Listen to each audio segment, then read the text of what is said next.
आप इंजीनियर चाहे जितने मर्जी अच्छे हो, अगर आप उसको बेच नहीं सकते, यूर यूजलेस। तो वो स्टार्टअप बिल्ड करने का फायदा ही नहीं है। तो you need to know sales, you need to know your numbers, आपके मेट्रिक्स क्या है, आपके बिजनेस क्या, आप पिच किस तरह करोगे कस्टमर्स को, why should a customer by your solution. All of this information should be at your finger tips. अगर इन्वेस्टर्स को कोई भी रेड फ्लैग नजर आता है तो वो इन्वेस्ट नहीं करते। अभी मैं एक सीनियर टेक कंसल्टेंट हूँ, the US firm, it's called Verso. और कंपनी इसी तरह मुझे अप्रोच किया, उन्होंने मेरी वीडियोस देखी, उन्होंने मेरे पोस्ट देखे, उन्होंने मुझे कमेंट्स किया पोस्ट के नीचे, रीच आउट किया कि अच्छा यार इस बारे में और डिस्कस करते हैं, या हमारे साथ कॉल पर आओ, हम इस बारे में और बात करना चाहते हैं, या आप जो काम कर रहे हो हमारा काम भी उसी के अंदर है and we looking for talent, तो हमारे पास आप एक कॉल करते हैं और उस पर डिस्कस करते हैं। तो इस तरह करके I got reached out by the CEO directly from the US.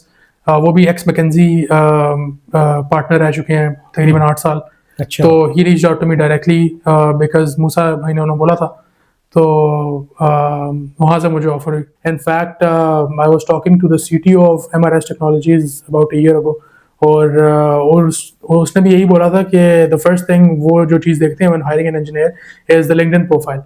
तो अगर उन लिंक्डइन प्रोफाइल पर कोई रेड फ्लैग नजर आ गया कि बंदा फजूल चीज़ों पर कमेंट्स कर रहा है और फजूल पोस्ट साथ एंगेज कर रहा है जो कि उसके डोमेन से रिलेटेड नहीं है, वो उसे कभी इंटरव्यू के लिए बुलाते ही नहीं। तो यहाँ तक आपकी लिंक्डइन इंपॉर्टेंट होती है कि आप you should have a professional LinkedIn and it should absolutely have things जिसके बारे में आप काम कर रहे हो, और उसके बारे में आप वीडियोस पोस्ट करो, उसके बारे में आप डिस्कशंस करो, पेपर्स डिस्कस करो, चीज़ें पोस्ट किया करो अबाउट योर ओन डोमेन। तो कंपनीज को ये चीज़ बहुत अच्छी लगती है। इनफैक्ट अभी भी मैं जो इतने भी कॉन्ट्रैक्ट प्रोजेक्ट्स अपने मेरे आते हैं, there all from startups in the US, और उनको कोल्ड आउटरीच के थ्रू होता है, या कोल्ड आउटरीच होती है, या मेरा लिंक्डइन के ऊपर एक नेटवर्क क्योंकि बना हुआ है, वहाँ पर मैं एक्टिव होता हूँ, तो लोग खुद मुझे अप्रोच कर लेते हैं। मेजॉरिटी मेरे इनबाउंड ही होते हैं। आई वुड से चैलेंज है, अब से एब्सोल्युटली है चैलेंज फ्रेश ग्रेजुएट्स के लिए बहुत ज़्यादा है, बिकॉज अगेन नाउ आपकी एक्सपेक्टेशन डिफरेंट हो गई है। यस, एआई ने आपकी ज़िंदगी आसान कर दी है, but at the same time AI ने एक्सपेक्टेशन एक जूनियर इंजीनियर से बहुत बढ़ा दी है। आज से 5 साल पहले अगर आपको प्रोग्रामिंग लैंग्वेज आती थी, एल्गोरिथम्स आते थे, तो यू वर सेट, आप की टॉप कंपनीज में प्लेसमेंट हो जाती थी, आप टॉप यूनिवर्सिटीज में चले जाते थे, एवरीथिंग वाज गुड। बट अब क्योंकि एआई आ गया है, तो योर एक्सपेक्टेशन कि आप एआई टूल्स इस्तेमाल करके कितना बेहतर सॉफ्टवेयर बना सकते हो, वो काफ़ी ऊपर चली गई है। तो अगैन वही बात है कि junior engineers are expected to think like a senior engineer. I would say कि जो कोडिंग का लिखने वाला एस्पेक्ट था वो काफ़ी हद तक कम हो गया। Now it's more on actual engineering, जो कि आपकी प्रॉब्लम सॉल्विंग है, जो कि आपका सिस्टम डिजाइन है, सिस्टम आर्किटेक्चर है।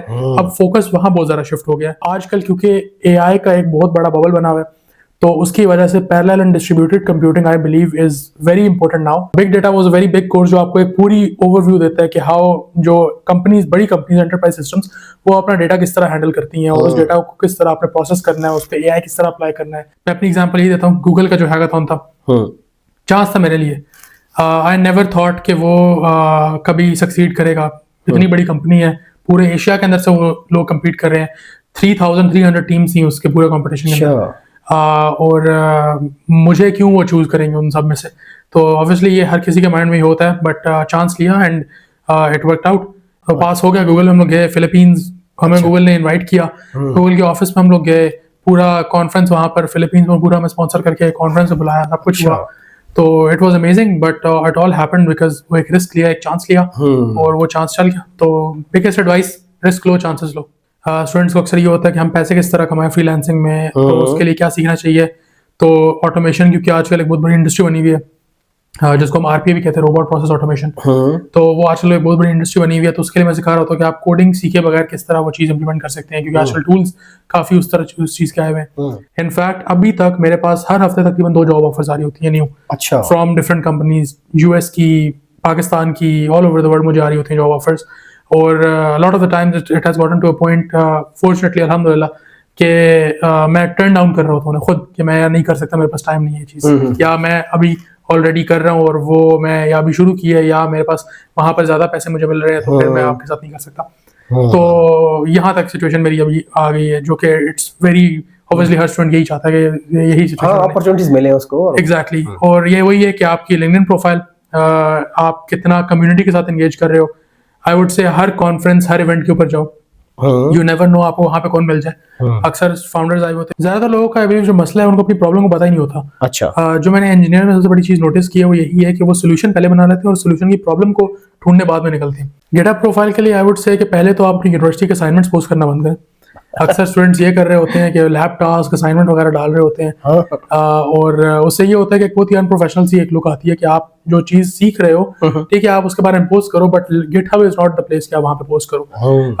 वो आप लिंक्डइन पर जाकर उसके बारे में बता सकते हो कि आपने क्या सीखा है। गिटहब को एज अ सोशल मीडिया इस्तेमाल ना करो। और पूरे यहाँ तक उन्होंने अपनी PDF फाइल्स तक डाली हुई होती है अपनी असाइनमेंट्स और लैब टास्क की। तो एक तो ये चीज बिल्कुल नहीं करनी चाहिए। तो अगर आपकी लिंक्डइन प्रोफाइल अच्छी है और आप गूगल सर्चेस के अंदर आ जाते हो, तो there is a good chance कि आपको एक इंटरनेशनल कंपनी वहां से आपको रीच आउट कर सकती है और आप हायर हो सकते हो। आपकी जिंदगी खत्म नहीं हो रही अगर आपने एक फेलियर कर लिया। अक्सर बच्चों का यही होता है, फेलियर हो गया। और ये पूरे like Pakistan, south east Asia के अंदर ये कहीं माइंडसेट है कि आपने अगर फेल कर ली कोई चीज तो आपकी जिंदगी खत्म है। And that's not true at all. आप फेलियर से सीखते हो, that's the whole point of failure. हर कोई हमेशा नहीं जीतता।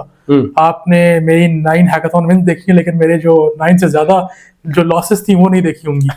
अस्सलाम वालेकुम डियर व्यूअर्स, कैसे हैं आप? ठीक हैं। आज हमारे गेस्ट हैं हुज़ैफा खान साहब, जो कि फास्ट यूनिवर्सिटी इस्लामाबाद कैंपस के BSDS यानी डाटा साइंस जो डिग्री है उसके ग्रेजुएट हैं। 21st इनका बैच था, 2025 में इनकी ग्रेजुएशन हुई है और माशाल्लाह इनकी बड़ी अमेजिंग जर्नी रही है थ्रू आउट द एजुकेशन। इनका जो एकेडमिक करियर है और प्लस उसके बाद जो जब ये ग्रेजुएट हुए और इन्होंने, क्योंकि पहले से ही हैकाथॉन्स इन्होंने काफ़ी ज़्यादा जीते हुए हैं और स्टार्टअप्स में इनका बड़ा माशाल्लाह एक्सपर्टीज़ इनकी है, काफ़ी जगह पर ये गाइड भी इन्होंने किया है और फर्दर मोर इनका इंडस्ट्री का एक्सपीरियंस भी है और मुख्तलिफ जगह पर जाकर जो है इनवाइट स्पीकर भी हैं, जाकर टॉक देते हैं और गाइड भी करते हैं। तो बहुत कुछ मतलब इतने यानी शॉर्ट जर्नी में अभी साल भी ग्रेजुएशन को नहीं आया हुआ और इनका ज़बरदस्त एक्सपीरियंस है। और स्पेशली आपको पता है डाटा साइंस और AI का दौर है, चीज़ें काफ़ी जो है ना अब्रप्टली चेंज हो रही हैं। तो फिर हुज़ैफा भाई से बहुत कुछ सीखने को मिलेगा इंशाल्लाह। तो इस पॉडकास्ट को आपने एंड तक देखना है, बड़ा फायदा आपको होगा। अस्सलाम वालेकुम हुज़ैफा भाई, कैसे हैं? वालेकुम अस्सलाम फारूक साहब, बेहतरीन। बहुत मेहरबानी आपकी, आपने इतना टाइम निकाला अपना, यार बड़े मसरूफ बंदे आप। Thank you. बस अब काम होता है। जी थैंक यू वेरी मच। अच्छा हुज़ैफा भाई, सबसे पहले हम स्टार्ट करते हैं कि फास्ट यूनिवर्सिटी में जब आप आए थे 2021 में जी, तो फास्ट का पहले से प्लान था और अपना बैकग्राउंड बता दें। आपने A लेवल्स किया तो O लेवल्स किया था और फास्ट में कैसा रहा आपका? मेरा फास्ट में आने का वैसे सच प्लान शुरू में था नहीं। इनफैक्ट मुझे फास्ट का एडमिशन से 4 दिन पहले पता भी नहीं था अच्छा कि फास्ट यूनिवर्सिटी भी है। मेरा हुआ कुछ इस तरह से था कि मैं डिफरेंट यूनिवर्सिटीज में अप्लाई कर रहा था क्योंकि मेरा FSC बैकग्राउंड था। तो उसकी वजह से मैंने जो मेरा इनिशियल प्लान, मोर लाइक मेरी फैमिली का जो प्लान था वो यही था कि इंजीनियरिंग, ट्रेडिशनल इंजीनियरिंग साइड पर जाना है। ठीक है। तो मैं वहीं पर ही थोड़ी देर खुश हो रहा था, लेकिन मुझे क्योंकि बचपन से कंप्यूटर साइंस का शौक था, इनफैक्ट मैंने 9th क्लास से ही कंप्यूटर साइंस में काम करना शुरू कर दिया। अच्छा। तो क्योंकि मेरा वहाँ पे इंटरेस्ट उस तरफ ज़्यादा था, तो मैंने फिर खुद से different computer science programs apply करना शुरू किया। मैं NUST में अप्लाई किया और उसी रिसर्च के दौरान मुझे फास्ट का पता चला। तो 4 दिन रह गए थे एडमिशन में, मैंने ऐसे ही क्या कि फास्ट में अप्लाई कर दिया। मैंने कहा क्या होता है देखा जाएगा। ठीक है। तो फिर उसके बाद हो गया फास्ट में और मैं आया पहले दिन यहाँ पर। इनफैक्ट मेरा पहले NUST में कोयटा में हो गया था उनके कैंपस में, लेकिन वहाँ पर मुझे जाने का इतना दूर प्लान था नहीं, तो फिर मैंने यहाँ पे फास्ट में ही कर लिया। मेरा इनिशियली फास्ट पेशावर में हुआ था CS में, क्योंकि मेरा जो गोल था वो गेम डेवलपमेंट साइड पे था। अच्छा। तो और फिर मैंने थोड़ी सी रिसर्च वगैरह की, लोगों से पूछा तो उन्होंने मुझे बताया कि फास्ट पेशावर इतना अच्छा नहीं है, तो आप फास्ट इस्लामाबाद को प्रायोरिटी उस वक्त उस लिहाज से दो। तो यहाँ पर मेरा डेटा साइंस के अंदर हुआ था। तो फिर मैंने यहाँ पर उस टाइम पे डॉक्टर ज़ुहैब होते थे, मैंने उनसे जाके बात की। काफ़ी नाइस है वो, उन्होंने काफ़ी अच्छे तरीके से गाइड किया और फिर उनकी बातें सुनकर मैंने फिर फास्ट में यहाँ पर डेटा साइंस में एडमिशन ले लिया इस्लामाबाद कैंपस में। तो अल्हम्दुलिल्लाह उसके बाद से जर्नी हैज़ बीन अमेजिंग। तो आपने ICS किया था कि FSC प्री इंजीनियरिंग की थी? मैंने O लेवल किया था और उसके बाद मैंने FSC किया था, प्री इंजीनियरिंग। अच्छा, वैसे ये O लेवल्स के बाद जो FSC लोग करते हैं, कुछ कहते हैं नहीं करनी चाहिए क्योंकि O लेवल्स में आप कंसेप्ट स्टडी करते हो, अनसीन प्रॉब्लम्स और स्पेशली रियल टाइम जो डेली बेसिस के प्रैक्टिकल प्रॉब्लम होते हैं उनको आप कर रहे होते हैं, यानी आपके exam assessment something like that ना। और बाकी FSC में फेडरल बोर्ड थोड़ा सा कंपैरेटिवली बेहतर है, पंजाब बोर्ड की हालत बड़ी बुरी है, रट्टा सिस्टम होता है। तो यानी O लेवल्स में जो आपकी मेंटालिटी होती है टू सॉल्व प्रॉब्लम या आपकी जो अप्रोच होती है FSC में थोड़ी सी चेंज होती है। उसमें आपने क्या फील किया था? डिफिकल्टी हुई थी आपको? वैसे बहुत हुई थी। इनफैक्ट मैं तो अपनी जर्नी इस तरह बताता हूँ कि फास्ट में आकर मेरी आई वुड से कि एकेडमिक जर्नी और प्रोफेशनल जर्नी काफ़ी चेंज हुई है, क्योंकि फास्ट से पहले FSC में मैं एकेडमिकली बिल्कुल स्ट्रांग नहीं था। अच्छा। मैथ्स मुझे बहुत बुरी लगती थी। इनफैक्ट मेरे 56% थे एफएससी में जब मैं ग्रेजुएट हुआ था। ओह। और उस टाइम पर मैं कहता हूँ कि मैं लाइक ऑलमोस्ट यूनिवर्सिटी में शायद आ भी ना सकता होता अगर मेरे उससे भी कम होते तो। अच्छा। तो ये वहाँ पर था। और ओ लेवल से एफएससी में जाना एक बहुत बड़ा लर्निंग कर्व था। और उस टाइम कोविड का टाइम शुरू हो गया था। तो उन्होंने जो 6 सब्जेक्ट्स थे उन्होंने उनको 3 कर दिया था, और 3 भी सबसे मुश्किल वाले उन्होंने रखे थे। अच्छा। तो उसकी वजह से ग्रेड्स काफी इम्पैक्ट हुए थे। और क्योंकि वो पूरा रटा सिस्टम है सारा, तो वो ट्रांजिशन मेरे लिए कभी भी नहीं हो पाया था। इनफैक्ट पूरी यूनिवर्सिटी के दौरान मुझसे कभी रटा लगता ही नहीं है। तो इट वाज वेरी डिफिकल्ट।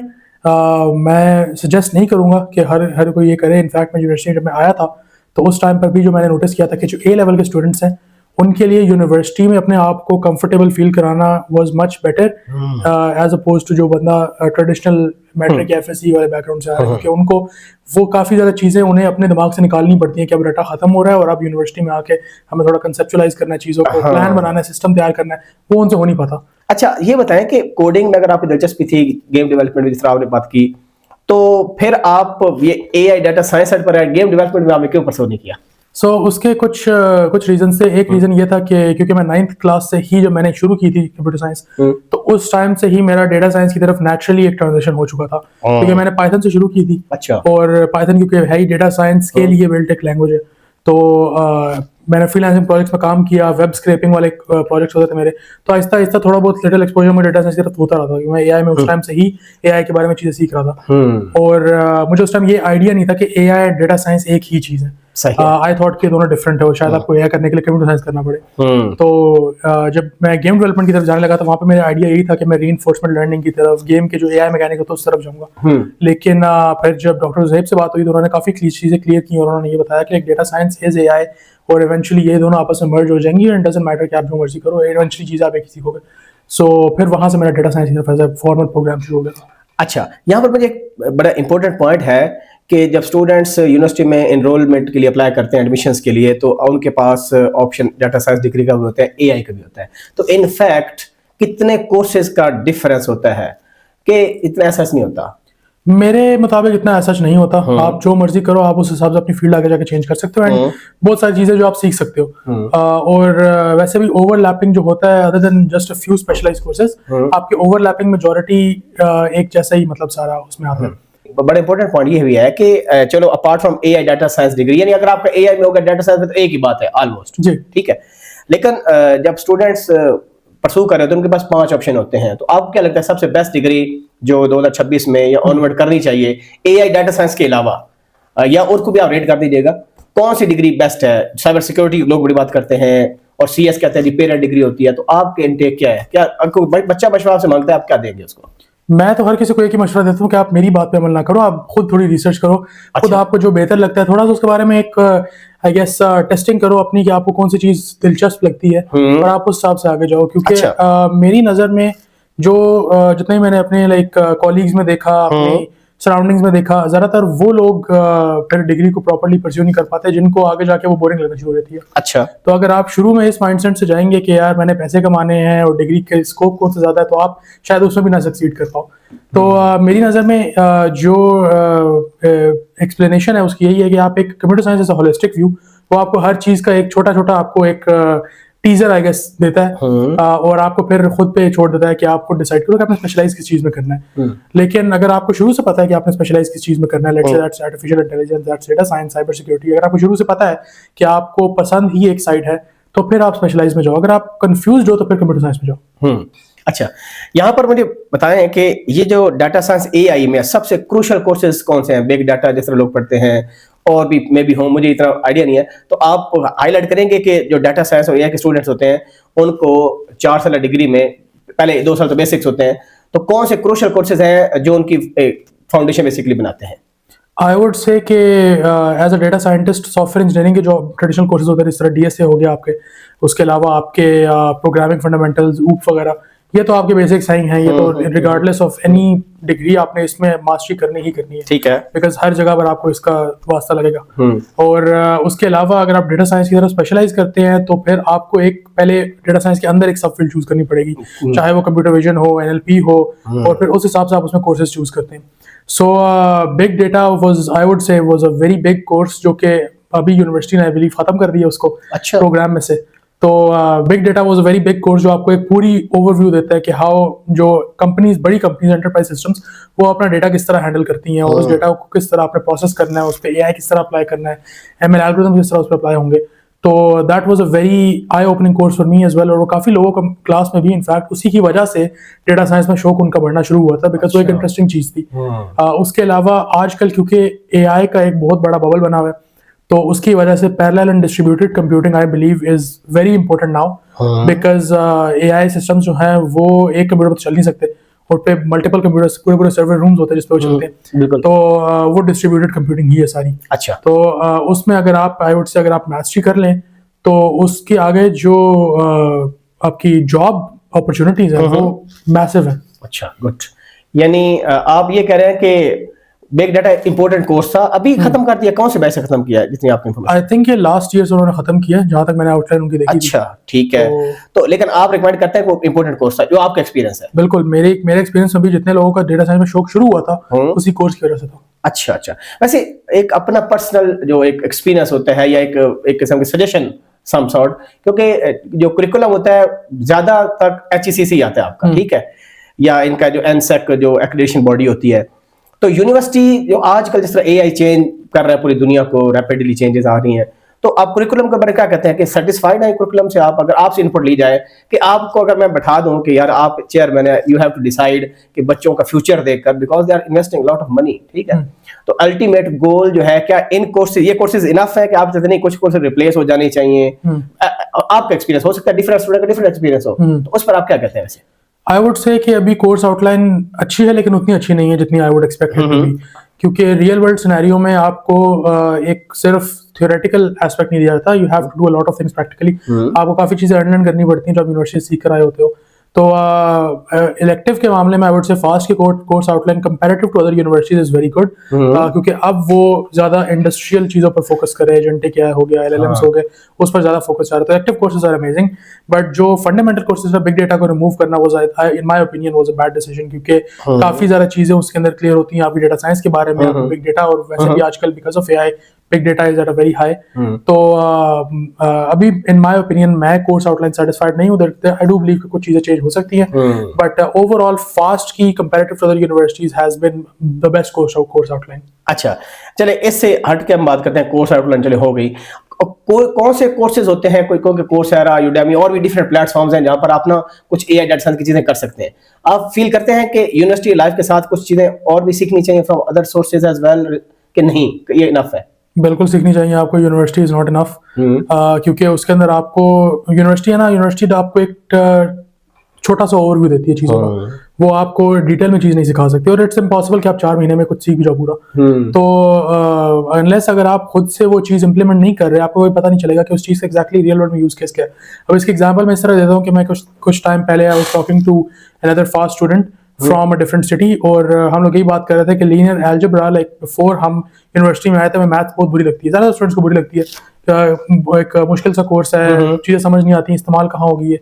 लेकिन जब आप यूनिवर्सिटी के अंदर आते हो, आपको चीज़ों में स्पेशलाइज करते हो, आप स्टैट्स पढ़ते हो, लीनियर अलजेब्रा पढ़ते हो, फिजिक्स पढ़ते हो, वहाँ पर आपको रियलाइज होता है कि यार ये चीज़ एक्चुअली में यहाँ पे इम्प्लीमेंट भी हो रही है, और आपको वो चीज़ तब तक समझ लगती है जब तक आप उस चीज़ को इम्प्लीमेंट नहीं करते। वैसे अगर आप मैथ्स ऐसे पढ़ोगे आपको कभी समझ नहीं आएगी, लेकिन व्हेन यू रियलाइज कि अच्छा लीनियर अलजेब्रा इस LLM में जो मेरी पूरी कैलकुलेशंस हो रही है पीछे, ये नेक्स्ट वर्ड कैसे बना रहा है, इसके पीछे पूरे के पूरे calculus, statistical, linear algebra models बने हुए मैथमेटिकल, तो फिर आप उसमें एक तो इंटरेस्ट भी लेना शुरू करते हो, और फिर उसके बाद आपको समझ भी आती है कि यार ये थ्योरी इंप्लीमेंट कहाँ पर हो रही है। तो more than just courses I would say कि आप उन चीजों को जाके इंप्लीमेंट करो, प्रोजेक्ट्स बनाओ, गिटहब पर जाके डिप्लॉय करो उनको, आप उनको एक यूजेबल फॉर्म में लेकर आओ, ताकि आपको पता चले कि आप जो पढ़ रहे हो वो एग्जैक्टली रियल वर्ल्ड में यूज करना। हाँ, ये अगर कोर्स कंटेंट में शामिल कर दिया जाए, लीनियर अलजेब्रा के इंप्लीमेंटेशन के लिए कोई प्रोजेक्ट दे दिया जाए, क्योंकि बच्चे ने पैरेलल में डाटा स्ट्रक्चर्स पढ़ रहे होते हैं, पढ़ ली होती है, कुछ इस तरह होता है, ये 3rd या 4th सेमेस्टर का कोर्स होता है लीनियर अलजेब्रा, बिल्कुल, है ना। तो अब ये तो आपकी जो बॉडी होती है, काउंसलिंग बॉडी है, जो भी बॉडी है जो कंटेंट बनाती है, वो समहाउ अगर हम कर ले तो बच्चों को बड़ा फायदा हो जाएगा। अच्छा, मेरे केस में जब मैं फास्ट में था तो उस टाइम पे ये चीज हो रही थी, आई एम नॉट श्योर अगर अभी हो रही है ये, लेकिन उस टाइम पर हम कैलकुलस, लीनियर अलजेब्रा जो पढ़ रहे थे, तो हमारे जो फाइनल प्रोडक्ट्स आते थे वो यूजुअली इंप्लीमेंटेशन साइड पर ही होते थे, कि आप अब इसको कैलकुलस लेके अब आप इसको कोडिंग के अंदर अपनी लैंग्वेज में इंप्लीमेंट करके इसको दिखाओगे मैथमेटिकल मॉडल इस्तेमाल कहाँ पर हो रहा है। अच्छा। तो काफ़ी हद तक वो होता है, और आपको वैसे भी when you go to more advance courses like deep learning और आप एनएलपी वाली साइड पर जाते हो, तो वहाँ पर जो कैलकुलेशंस आपकी हो रही होती हैं वो वैसे भी लीनियर अलजेब्रा और कैलकुलस ही होता है। तो वहाँ पर आपको एक वैसे ही एक थ्योरेटिकल प्रैक्टिकल ओवरव्यू वहाँ पर कंबाइन हो जाता है। ठीक है। लेकिन शुरू से अगर वो हो तो आई वुड से कि कोर्स आउटलाइन के अंदर आपके असाइनमेंट्स, आपके प्रोजेक्ट्स, वो कुछ प्रैक्टिकल भी उसको इम्प्लीमेंट कराएं मैथ्स को। आपकी यूनिवर्सिटी लाइफ कैसे गुजरी, क्या अचीवमेंट्स की, क्योंकि आपने हैकाथॉन्स में भी पार्टिसिपेट किया था, ये कब से स्टार्ट किया, आपका जीपीए वगैरह कैसा रहा, पढ़ाई कैसे करते थे? क्योंकि कुछ बच्चे ना, मैंने नोट किया है, वो स्मार्ट स्टडी करते हैं, यानी थोड़ा पढ़ते हैं, अच्छा पढ़ते हैं और कंसंट्रेट होकर पढ़ते हैं। कुछ हालों में पढ़ते रहते हैं, नंबर उनके फिर भी नहीं आते, ठीक है। तो इन जनरल बच्चों को क्या टिप्स देना चाहेंगे, यूनिवर्सिटी लाइफ कैसे गुजारनी चाहिए, और अपना भी एक्सपीरियंस बता दें कि मैंने कैसे गुजारी। इन माय ओपिनियन आपका सेकंड वाली बात बिल्कुल करेक्ट है कि आप कम पढ़ो लेकिन अच्छे तरीके से उसको पढ़ो। आप पूरा दिन अगर अक्सर बच्चों को मैंने देखा है, और हर किसी का अपना तरीका होता है पढ़ने का, लेकिन अक्सर तो मैंने देखा है वो क्लास में बैठ के लंबे लंबे नोट्स लिख रहे होते हैं और फिर उनको नोट्स से याद करने की कोशिश कर रहे होते हैं। और ये चीज़ मोस्ट ऑफ द टाइम मैंने जब भी देखा है तो ये काम नहीं करती, क्योंकि आप एक चीज़ को अगर क्रैम करने की कोशिश करोगे तो आपको कभी समझ नहीं आएगी। लेकिन अगर आप उसमें से पार्ट्स को ढूंढोगे क्या जरूरी चीज क्या है और फिर वहां से आप उसको पढ़ोगे, उसको बेहतर तरीके से समझोगे, तो आपको ओवरऑल भी बाकी चीजें भी समझ आना शुरू हो जाएंगी। तो मेरा इसमें एडवाइस यही होती है सबको कि आप क्लास में अगर बैठे हुए भी हो, फ्रंट सीट पर जाके बैठो, कोशिश करो फ्रंट सीट पर बैठो, क्योंकि अगर आप पढ़ ना भी रहे हो ना, आपके ख्याल कहीं और भी हो, तब भी even if you are sitting in the front seat, just listening और वॉचिंग, उससे आपको अक्सर चीजें खुद याद होती है और आप फिर बाद में जाके देखते हो यार ये चीज क्लास में उन्होंने बता दी थी, मुझे याद है अभी तक, इवन तो मैंने कभी उस पर ध्यान नहीं दिया, लेकिन आपको ऑटोमेटिकली हो जाता है। उसके अलावा जो मेरा तरीका होता था सीखने का वो यही था कि I used to watch YouTube videos. मेरे लिए ज्यादातर यही चीज काम करती है। इनफैक्ट एक हार्वर्ड की रिसर्च भी है इस पे कि जो सबसे स्मार्ट स्टूडेंट्स होते हैं वो देखते ज्यादा है और लिखते कम है। तो मुझे मेरे लिए ऑलवेज इट वाज इजी कि अगर किसी को कोई चीज करते हुए देख रहा हूँ तो मैं उसको रेप्लिकेट करके अपने पास इंप्लीमेंट कर सकता अपने तरीके से, वो मेरे लिए हमेशा आसान रहता था। बट ये है कि आपको ये चीज़ फिगर आउट करनी चाहिए at the first year of your university. आपको पता चल जाना चाहिए कि आपकी चीज़ क्या काम करती है। मेरा दोस्त थे जो नोट से चलते थे, कुछ थे जो जिनके रटा चल जाता था, तो हर किसी का डिफरेंट होता है, लेकिन ये चीज़ आपको आई वुड से कि यूनिवर्सिटी के फर्स्ट ईयर में ये फिगर आउट कर लेनी चाहिए कि आपकी जिंदगी आसान हो जाएगी। ठीक है। और आपका जीपीए वगैरह क्या बताना चाहेंगे कि अच्छे स्टूडेंट थे, एवरेज थे, बहुत अच्छे थे? क्योंकि आप माशाल्लाह काफी एक्टिव हैं, तो लोग शायद फील करते हैं कि टॉपर होगा या नहीं, मेरा 3.54 था। अच्छा, माशाल्लाह। Not exactly a topper but I would से it's a pretty good GPA fast के लिहाज से।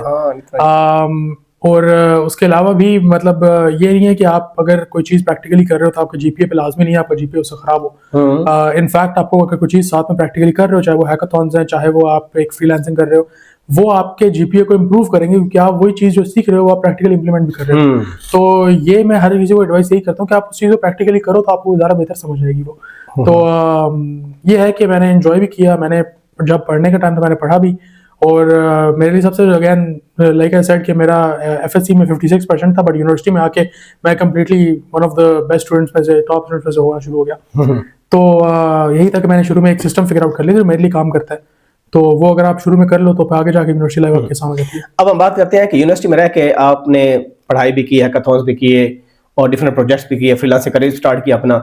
तो जो सोसाइटीज होती हैं, जिस तरह गूगल डेवलपर सोसाइटी है, कोई और सोसाइटी भी है, ठीक है, आप उनका पार्ट रहे, कुछ वहां से फायदा हुआ कि सोसाइटी ज्वाइन नहीं किया थी आपने? सोसाइटीज मैंने शुरू में ज्वाइन की थी, बहुत like first semester second semester के दौरान। उसके बाद मैंने नहीं किया, क्योंकि सोसाइटीज का मुझे काफ़ी एक मेजर गैप नज़र आता है कि ये काफ़ी कॉमन है जो क्रॉस यूनिवर्सिटीज यार, वो बस इवेंट्स ऑर्गेनाइज करते हैं और बस यहाँ पे कॉन्सर्ट कर लो, मेले कर लो, और ये आई वुड से इज वेरी ट्रू। इनफैक्ट मैंने और सम ऑफ माय क्लासमेट्स और बैचमेट्स हमने सबने मिलके एक सोसाइटी शुरू की थी फास्ट डेवलपर्स क्लब के नाम से, जिसमें हमने एक खुद से एक काइंड ऑफ इनिशिएटिव लिया था कि हम ये इवेंट्स वगैरह इन सब चीज़ों के बजाय बच्चों को एक्चुअली प्रोजेक्ट्स पे इम्प्लीमेंटेशंस करवाएंगे। हम एनजीओ से प्रोजेक्ट लेते थे और वो जाके स्टूडेंट्स को देते थे कि आप इसके साथ हमारे साथ प्रोजेक्ट बनाओ ये, और फिर वहाँ पर जाके डिप्लॉय करो हमारे साथ। और हम सेशंस देते थे, मैं खुद सेशंस देता रहा था वहाँ पर।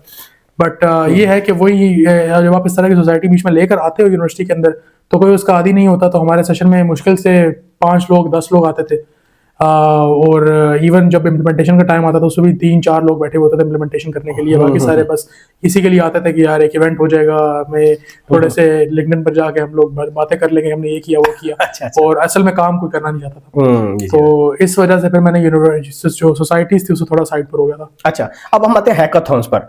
हैकाथॉन्स का शौक कब से पैदा हुआ, उसकी तैयारी कैसे करते थे, और 9 हैकाथॉन्स में आप मेजॉरिटी में विनर्स थे, 1-2 में रनर अप थे, वो भी बता दें कि पहले हैकाथॉन कैसा है और ये स्टूडेंट की जो लर्निंग कर्व होती है उसके लिए कितना इंपॉर्टेंट होता है, उसकी तैयारी कैसे करनी होती है, और जीतने वाला मरला तो इतनी टीम्स होती हैं, वो कैसे एक बंदा अचीव करता है। इसका पहला तो ये होता है कि इनफैक्ट जब बिफोर मैंने अपना पहले हैकाथॉन जीता था, उससे पहले 1 साल पहले मैंने फास्ट के ही हैकाथॉन में पार्टिसिपेट किया था एक NASCON के दौरान, अच्छा। अराउंड लाइक अर्ली 2023, और वो बहुत बुरे तरीके से हारा था। पहला हैकाथॉन था, चीज़ें आती नहीं थी इतनी, और सीख रहा था उस टाइम। कोडिंग का था, मशीन लर्निंग साइड पर था, मॉडल बनाना था, तो काफ़ी सारी चीज़ें क्योंकि नहीं आती थी उस टाइम, आई थिंक मेरा 3rd या 4th सेमेस्टर चल रहा था, ठीक है। तो काफ़ी सारी चीज़ें नहीं आती थी और बहुत बुरे तरीके से हारे थे मैं और मेरी पूरी टीम। तो उसके बाद से मैंने 1 साल अपने आप से एक वादा कर लिया था कि 1 साल बाद मैं दोबारा आऊँगा और ये जीत कर जाऊँगा, और वही हुआ। पूरा 1 साल मैंने उस पर मेहनत की, चीज़ें सीखी, देखा कि जो लोग जीते थे वो किस तरह से जीते थे, और 1 साल बाद वही NASCON पे, वही हैकाथॉन में मैं दोबारा आया और वही हैकाथॉन जीत कर गया था। Amazing. तो ये है कि hackathon is absolutely important, because एक तो आपको ये रेजिलियंस सिखाता है, आपको एक टॉलरेंस फैक्टर आपका बिल्ड होता है कि यार failure is not the end, आपकी जिंदगी खत्म नहीं हो रही थी अगर आपने एक फेलियर कर लिया। अक्सर बच्चों का यही होता है, फेलियर हो गया, और ये पूरे like Pakistan, south east Asia के अंदर ये कहीं माइंडसेट है कि आपने अगर फेल कर ली कोई चीज तो आपकी जिंदगी खत्म है, and that's not true at all. आप फेलियर से सीखते हो, that's the whole point of failure. हर कोई हमेशा नहीं जीतता। आपने मेरी 9 हैकाथॉन विन देखी है, लेकिन मेरे जो 9 से ज्यादा जो लॉसेस थी वो नहीं देखी होंगी। अच्छा। और वो कोई उसके बारे में बात भी नहीं करता। तो ये है कि एक तो आपको फेलियर से सीखने, दोबारा उठ के दोबारा करने की रेजिलियंस देता है। उसके अलावा भी आपको एक, क्योंकि आप अपने से बड़े लोगों के साथ compete कर रहे होते हो, so just sitting in the same room as them, आप वहां बैठे बैठे इतनी सारी चीजें सीख रहे होते हो। आप उनसे बात करते हो, आप सोशलाइज करते हो, आप उनको देखते हो वो किस तरह कर रहे हैं, वो सोच किस तरह रहे हैं, तो उससे आपके अंदर वो पर्सनैलिटीज डेवलप होना शुरू होती हैं। और उसके साथ आपको टाइम मैनेजमेंट आती है। हैकाथॉन कुछ घंटों का होता है, आपने उसमें वो सबमिट कराना होता है, आपको टाइम मैनेजमेंट समझ आती है कि किस चीज़ को प्रायोरिटाइज करना चाहिए, किस चीज़ पर फोकस अपने ज़्यादा करना चाहिए। हर चीज़ तो आप नहीं बना सकते, तो काफ़ी सारी चीज़ें इससे आपको सीखने को मिलती हैं। तो आई वुड से कि आप इवन अगर आपको लगता है कि यार आप अभी स्किल वाइज उस लेवल तक नहीं हो, कर लो पार्टिसिपेट, ज़रा क्या होगा, हार जाओगे लेकिन सीखने को आपको बहुत कुछ मिलेगा। अच्छा, तो ये तो NASCON का पहला इवेंट आप जीते, एक साल, दूसरा साल आप जीत गए। उसके बाद कौन से बड़े हैकाथॉन्स हैं जो आपकी एक होता है लाइफ चेंजिंग होता है, बंदे की अचीवमेंट होती है कि यार ये मैं तो सोच नहीं रहा था लेकिन इस लेवल पर जाकर जीत जाऊंगा? कोई नेम बताना चाहेंगे हैकाथॉन के? मेरा जो पहला हैकाथॉन मैंने जीता था वो वायरो का था। अच्छा। वायरोथॉन, उसके बाद से उन्होंने दोबारा नहीं ऑर्गेनाइज किया, बट उस पर उन्होंने पूरे पाकिस्तान से हमसे लाइक प्रपोजल्स लिए प्रोजेक्ट्स के, आप किस प्रोजेक्ट पे काम करना चाहते हो। पूरे पाकिस्तान से उन्होंने तकरीबन 10 टीम्स बुलाई, और यहाँ इस्लामाबाद ऑफिस में 2 दिन का हैकाथॉन था, और वहाँ पर हमने डेवलप किया, वहाँ पर हमने उसका डेक बनाया, सब कुछ। और फिर उन्हीं वायरो के जो CEO फाउंडर्स थे उनको हमने पिच किया डायरेक्टली। अच्छा। तो और वो हम लोग फर्स्ट प्लेस पर जीत कर भी गए थे। तो उससे ऑब्वियसली एक थ्रिल आपको आता है कि यार मैं एक्सपेक्ट नहीं किया था कि ये होगा, लेकिन ये हो गया। तो ये है कि उससे आप सीखते बहुत कुछ हो। इवन फ्रॉम दैट थ्रिल आपको पता लगता है कि यार व्हाट वर द एस्पेक्ट्स जिससे मैं ये हैकाथॉन जीता, and how can I make this a pattern and that I can repeat. और हैकाथॉन्स एंड पे हैं ये हैकाथॉन्स, आपको coding interviews are all patterns. आप अगर एक चीज कर रहे हो और वो चीज काम कर रही है, आप दोबारा उस चीज को रिपीट कर सकते हो, और यही हमने किया। हमने एक पैटर्न बना लिया, मैं और मेरे कुछ दोस्त होते थे, क्लासमेट्स वगैरह, हमने एक पैटर्न तैयार कर लिया और हम उसी पैटर्न के बार बार रिपीट करते रहते थे इन मल्टीपल हैकाथॉन्स, और फिर उससे जीते गए हम लोग। कोई गूगल के हैकाथॉन भी आपने पार्टिसिपेट किया था? जी, गूगल के हैकाथॉन भी था, इनफैक्ट हुआवे का था। तो गूगल हुआवे दोनों के हैकाथॉन्स में फर्स्ट प्लेस। क्योंकि आपके वो जो पीछे बैनर लगा हुआ है लिंक्डइन पर, उस पर भी कुछ हैकाथॉन्स के नाम लिखे हुए हैं, उसमें हुआवे का भी एक मेंशन किया हुआ है ख्याल में। अच्छा, तो इससे यानी आपको एक तो कनेक्शन भी बिल्ड होते हैं लोगों के साथ, और एक मींस अलग से एक एक्सपोजर आपको मिलता है, और स्टूडेंट को पार्टिसिपेट करना चाहिए, आप एब्सोल्युटली। अच्छा, इसके बाद अगर हम आते हैं लिंक्डइन पर, और ये जो गिटहब है, ये कितना इंपॉर्टेंट होता है स्टूडेंट, स्पेशली जो कंप्यूटिंग साइड का या कोई भी इंजीनियरिंग साइड का, आपको कितना फायदा हुआ और आपने कैसे एस्टैब्लिश किया अपना गिटहब? और लिंक्डइन आप तो मैं देख रहा था 2021-22 से ही आप माशाल्लाह उधर एक्टिव हैं, और अपनी अचीवमेंट्स और सारा कुछ आप बता रहे होते हैं वहां पर। तो ये स्टूडेंट को कब से शुरू कर देना चाहिए और इसको बिल्ड कैसे करना चाहिए? आई वुड से कि स्टूडेंट्स को एज अर्ली एज पॉसिबल शुरू कर देना चाहिए। फर्स्ट सेमेस्टर ऑफ यूनिवर्सिटी, आप यूनिवर्सिटी के अंदर आओ, अपना गिटहब लिंक्डइन आप तैयार करके रखो। इससे आपको फायदा ये होता है कि आपकी एक सोशल प्रोफाइल है, राइट? अगर मैं एक इंजीनियर को हायर कर रहा हूँ तो मुझे कहीं पर तो देखना है ना कि यार वो बंदा काम कहाँ पर कर रहा है और कहाँ पर ज्यादा एक्टिव है। अगर वो एक्टिव रील्स पर है तो फिर वो मुझे एक पर्सनालिटी मेरी उस तरह से बन जाएगी कि यार ये बंदा इंस्टाग्राम के ऊपर रील्स बनाने की नहीं, ऑब्वियसली मीम वाली रील्स जो होती हैं वहां पर ज्यादा एक्टिव है, तो मुझे वहां से एक पता लग जाएगा अच्छा ये मार्केटर ज्यादा है, ये इंजीनियर कम है। तो एक पब के एक परसेप्शन सी बन जाती है in front of other people. लेकिन अगर आप एक लिंक्डइन अपनी प्रोफेशनल उस तरह तैयार करते हो और आप लिंक्डइन के ऊपर अपने डोमेन से रिलेटेड बात करते हो, लेट्स से अगर आप एआई के स्टूडेंट हो या एआई के प्रोफेशनल हो, तो आपके लिंक्डइन के ऊपर I would want to see things about AI, कि आप एआई के बारे में बात कर रहे हो, पेपर्स डिस्कस कर रहे हो, न्यू एडवांसमेंट डिस्कस कर रहे हो। मुझे उससे एक आइडिया हो जाता है कि आपकी नॉलेज कितनी है उस डोमेन के बारे में और आप कितना उस डोमेन के बारे में और सीख रहे हो ज्यादा। तो दिस इज वेरी इंपॉर्टेंट जब कंपनी सर्च कर रही होती हैं about people. In fact, I was talking to the CTO of MRS Technologies about a year ago, और उसने भी यही बोला था कि the first thing वो जो चीज़ देखते हैं when hiring an engineer is the LinkedIn profile। तो अगर उन LinkedIn प्रोफाइल पे कोई रेड फ्लैग नजर आ गया कि बंदा फजूल चीज़ों पर कमेंट्स कर रहा है और फजूल पोस्ट साथ एंगेज कर रहा है जो कि उसकी डोमेन से रिलेटेड नहीं है, वो उसे कभी इंटरव्यू के लिए बुलाते ही नहीं। तो यहाँ तक आपकी LinkedIn इंपॉर्टेंट होती है कि आप you should have a professional LinkedIn and it should absolutely have things जिसके बारे में आप काम कर रहे हो, और उसके बारे में आप वीडियोस पोस्ट करो, उसके बारे में आप डिस्कशंस करो, पेपर्स डिस्कस करो, चीजें पोस्ट किया करो अबाउट योर ओन डोमेन। तो कंपनीज को ये चीज बहुत अच्छी लगती है। हाँ, कुछ लोग तो बताते हैं कि जो उनको चैलेंजेस फेस करने पड़े ड्यूरिंग अकम्प्लिशमेंट, वो कैसे उन्होंने ओवरकम की, बड़ी अच्छी जबरदस्त स्टोरीज होती हैं जो लोग बता रहे होते हैं कि मैंने ऐसे स्ट्रगल किया, फिर मैंने ऐसे उसको ओवरकम किया। बड़े लोग सीख भी होते हैं। बिल्कुल, एब्सोल्युटली। इनफैक्ट मेरे पास तो एक केस स्टडी भी है इस लिंक्डइन के बारे में कि जब हमने फास्ट ट्रैक शुरू में शुरू किया था, तो हमारे जो फर्स्ट फ्यू इंजीनियर्स थे उसमें से एक इंजीनियर है Talha Ali, he still fast के अभी ग्रेजुएट होने वाला है। तो in fact I hired him because मैं उसके लिंक्डइन बार बार देख रहा होता था कि वो चीजें डिस्कस कर रहा है एआई के बारे में, वो नई टेक्निक्स ढूंढ रहा है, नए प्रोजेक्ट्स बना रहा है। तो ये चीज मुझे बार बार क्योंकि मेरी फीड पर आ रही थी, तो फर्स्ट जब मैं इंजीनियर्स हम हायर कर रहे थे, तो मेरे दिमाग में पहला ख्याल यही आया कि मैंने इस बंदे को अपने साथ रखना है। और उसके बाद से he has been working great. अभी उसकी career trajectory has been amazing. उसने यूनिवर्सिटी के दौरान इतनी चीजें अकॉम्प्लिश की, कॉम्पिटिशंस में भी, even with jobs in the US. Overall उसकी whole career path has been amazing, all because उसकी लिंक्डइन प्रोफाइल प्रोफेशनल और एंगेजिंग थी। तो ये जो सीवी वर्सेस लिंक्डइन प्रोफाइल है, दोनों में से किसको रेट करेंगे? कैसे फर्क क्या है इन दोनों में? क्योंकि कहते हैं लिंक्डइन पर भी आपको जॉब्स मिलती हैं, बाज़ औक़ात कोई बंदे ने आपकी पोस्ट देख ली, रैंडम आपकी पोस्ट वायरल हो गई, किसी ने देखी, किसी सीटीओ ने देख ली, फॉर एग्जांपल, या किसी एचआर मैनेजर ने देख ली, तो काफी देख के बड़े बंदा इंस्पायर हो जाता है कि बड़ा काम कर रहा है। तो सीवी और दोनों में क्या फर्क है और आप किसको ज्यादा रेट करेंगे? क्या आपका इनपुट है? आई वुड से दोनों इंपॉर्टेंट है। आपके पास दोनों हर टाइम पे रेडी होनी चाहिए और प्रोफेशनल तरीके से होनी चाहिए। लिंक्डइन इस लिहाज से इंपॉर्टेंट है कि आप हेड हंट हो सकते हो, तो आप क्यों अपॉर्चुनिटी अपनी खुद गंवाना चाहते हो? इनफैक्ट मेरे जितनी भी जॉब ऑफर्स थी, every single place that I worked eight, उन सब में मैं हेड हंटेड था। सारों ने मेरी लिंक्डइन प्रोफाइल से ही मुझे अप्रोच किया था। अच्छा। बिकॉज वहां पर मेरे पोस्ट कॉन्स्टेंटली एंगेज हो रहे थे। और अगेन इट्स एन अपॉर्चुनिटी। तो आपको लिंक्डइन प्रोफाइल अगर आप मेंटेन कर रहे हो, तो there is a good chance कि एक इंटरनेशनल कंपनी, क्योंकि उनके पास एक्सेस तो नहीं है नेटवर्क्स था, वो वहां से डायरेक्ट हायर तो नहीं कर सकती। अगर कोई जॉब पोस्ट भी होती है तो लिंक्डइन का एल्गोरिथम इस तरह डिजाइंड है कि वो आपको लोकेशन वाइज ही जॉब्स दिखाएगा, तो आपको यूएस की जॉब शायद दिखाई ना। लेकिन ये है कि उन लोगों को कॉन्स्टेंटली टैलेंट तो चाहिए, और वो usually talent India, Pakistan, south east Asia से हायर कर रहे होते हैं। तो अगर आपकी लिंक्डइन प्रोफाइल अच्छी है और आप गूगल सर्चेस के अंदर, इवन अगर आपकी लिंक्डइन प्रोफाइल वैसी ही अच्छी है और आप गूगल सर्चेस के अंदर आ जाते हो, तो there is a good chance कि आपको एक इंटरनेशनल कंपनी वहां से आपको रीच आउट कर सकती है और आप हायर हो सकते हो। सो दोनों इंपॉर्टेंट, सीवी और लिंक्डइन। अच्छा, तो गिटहब प्रोफाइल के बारे में क्या कहते हैं? उसको कैसे बिल्ड करना चाहिए? जो प्रोजेक्ट्स, मैस्टर प्रोजेक्ट बनाते हैं लोग, या बाकी कोई फ्रीलांसिंग वगैरह कर रहा है, तो उस पर क्या कहेंगे? गिटहब प्रोफाइल को कैसे बेहतर किया जा सकता है? गिटहब प्रोफाइल के लिए आई वुड से कि पहले तो आप अपनी यूनिवर्सिटी के असाइनमेंट्स पोस्ट करना बंद करें। अक्सर स्टूडेंट्स ये कर रहे होते हैं कि लैब टास्क, असाइनमेंट वगैरह डाल रहे होते हैं, और उससे ये होता है कि बहुत ही अनप्रोफेशनल सी एक लुक आती है कि आप जो चीज सीख रहे हो, ठीक है, आप उसके बारे में पोस्ट करो, but GitHub is not the place कि आप वहां पे पोस्ट करो।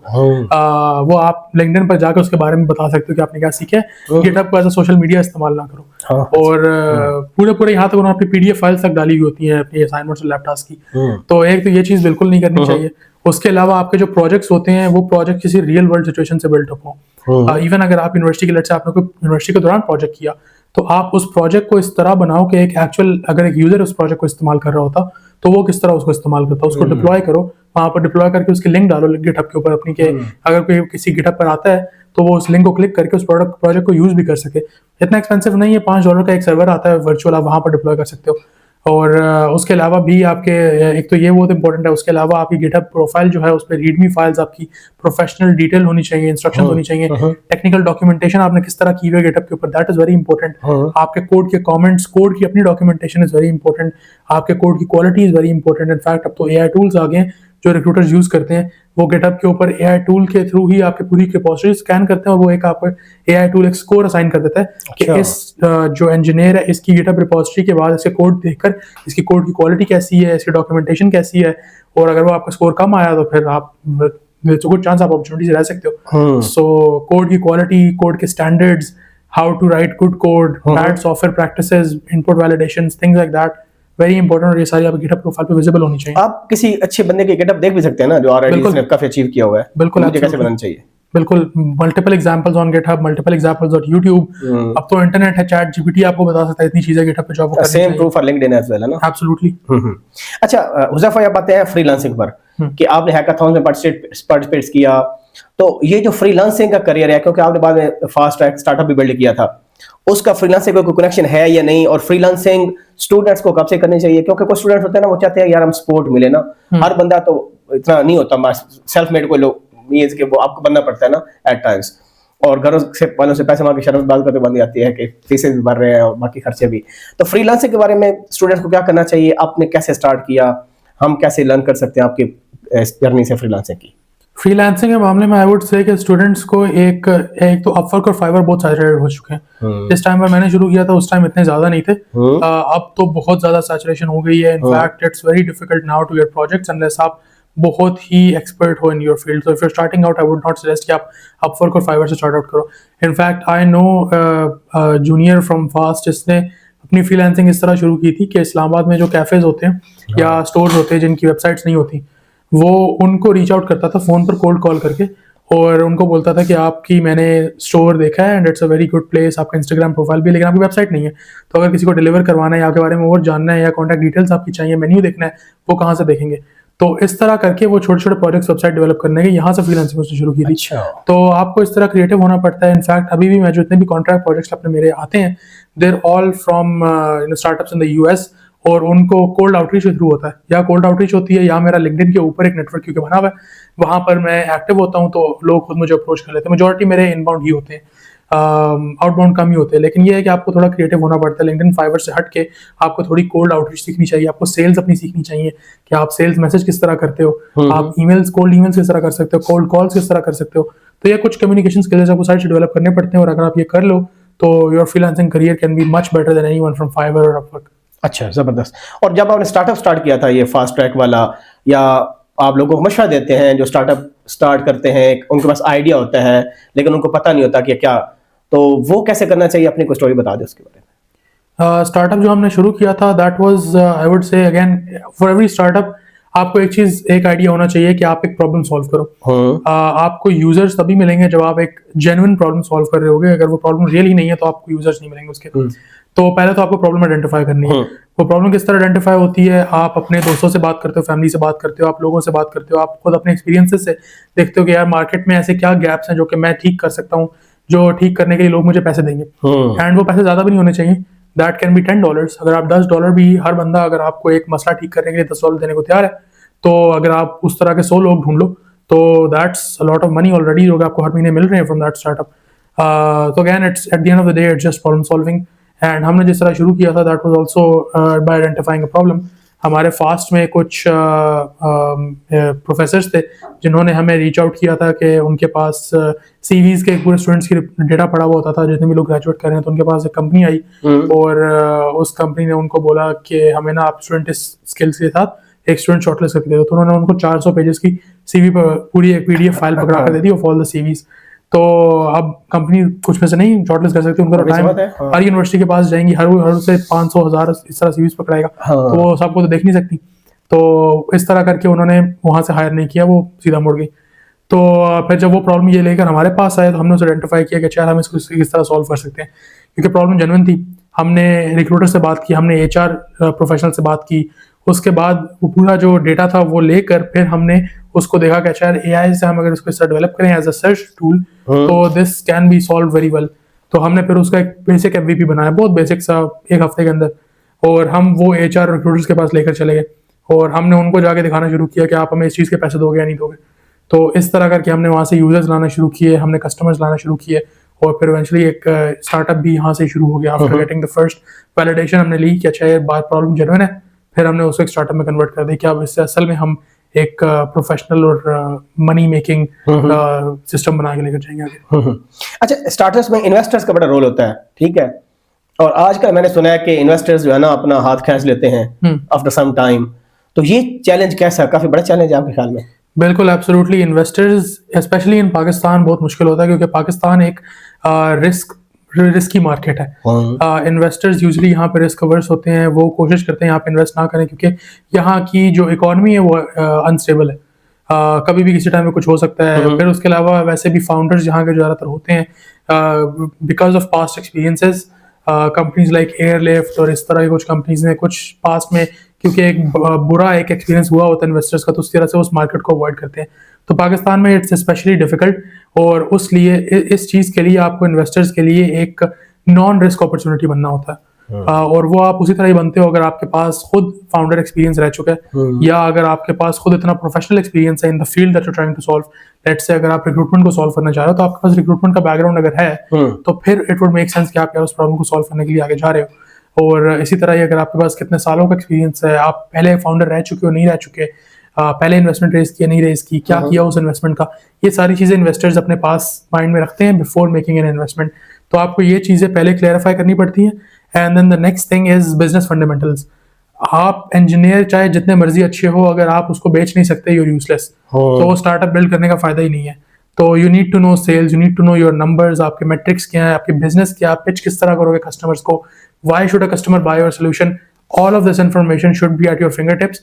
अगर इन्वेस्टर्स को कोई भी रेड फ्लैग नजर आता है तो वो इन्वेस्ट नहीं करते उस चीज। हमें ये जो शार्क टैंक नजर आता था जिसमें इन्वेस्टर्स बैठे होते थे, लोग प्रपोजल लेकर आते थे, आइडियाज लेकर आते थे, मैं इस स्टार्टअप में काम करूंगा, तो आप जानते हैं किसी ऐसे को, और उसमें देखा था कि स्टार्टअप बाज़ वो कह देते हैं कि इतना हम इन्वेस्ट करेंगे, लेकिन बाद में मैंने पढ़ा था और सुना था कि इन्वेस्टमेंट एक्चुअली होती बहुत थोड़े प्रोजेक्ट में हुई थी, एक्चुअली होती नहीं है। तो इसकी वजह क्या है? वही है कि जो फेलियर होगा और कुछ होगा नहीं। वो भी हो सकता है, but there is also red flags. Primarily जो मसला होता है वो ये होता है कि जो स्टार्टअप्स आए होते हैं अक्सर, क्योंकि टीवी है, उन्होंने थोड़ा ड्रामेटाइज भी करना होता है उसको व्यूअर्स के लिए। स्टार्टअप्स आते हैं, वो बातें बड़ी करते हैं टीवी पर आकर कि हमारा ये है, ये नंबर्स है, बट ऑफ कोर्स अब इन्वेस्टर के पास मुफ्त के पैसे तो पड़े नहीं, उन्होंने पैसे अपने डालने हैं तो किसी चीज को देख के डालेंगे। तो असल जो गेम शुरू होती है वो उस पिच के बाद होती है। उसके बाद ड्यू डिलिजेंस होती है, इन्वेस्टर्स के पास पूरी टीम्स बैठी होती हैं पीछे जो कि चेक कर रही होती है कि स्टार्टअप असल में जेन्युइन है या नहीं है। जो अगर लेट्स से स्टार्टअप जाके बोलता है कि हमारे $10,000 महीने के बन रहे हैं और इन्वेस्टर्स बाद में रिसर्च करते हैं और पता लगता है कि उनके 5,000 बन रहे हैं, तो that's a very big red flag कि आपने वहां जाके ये चीज क्यों बोली थी।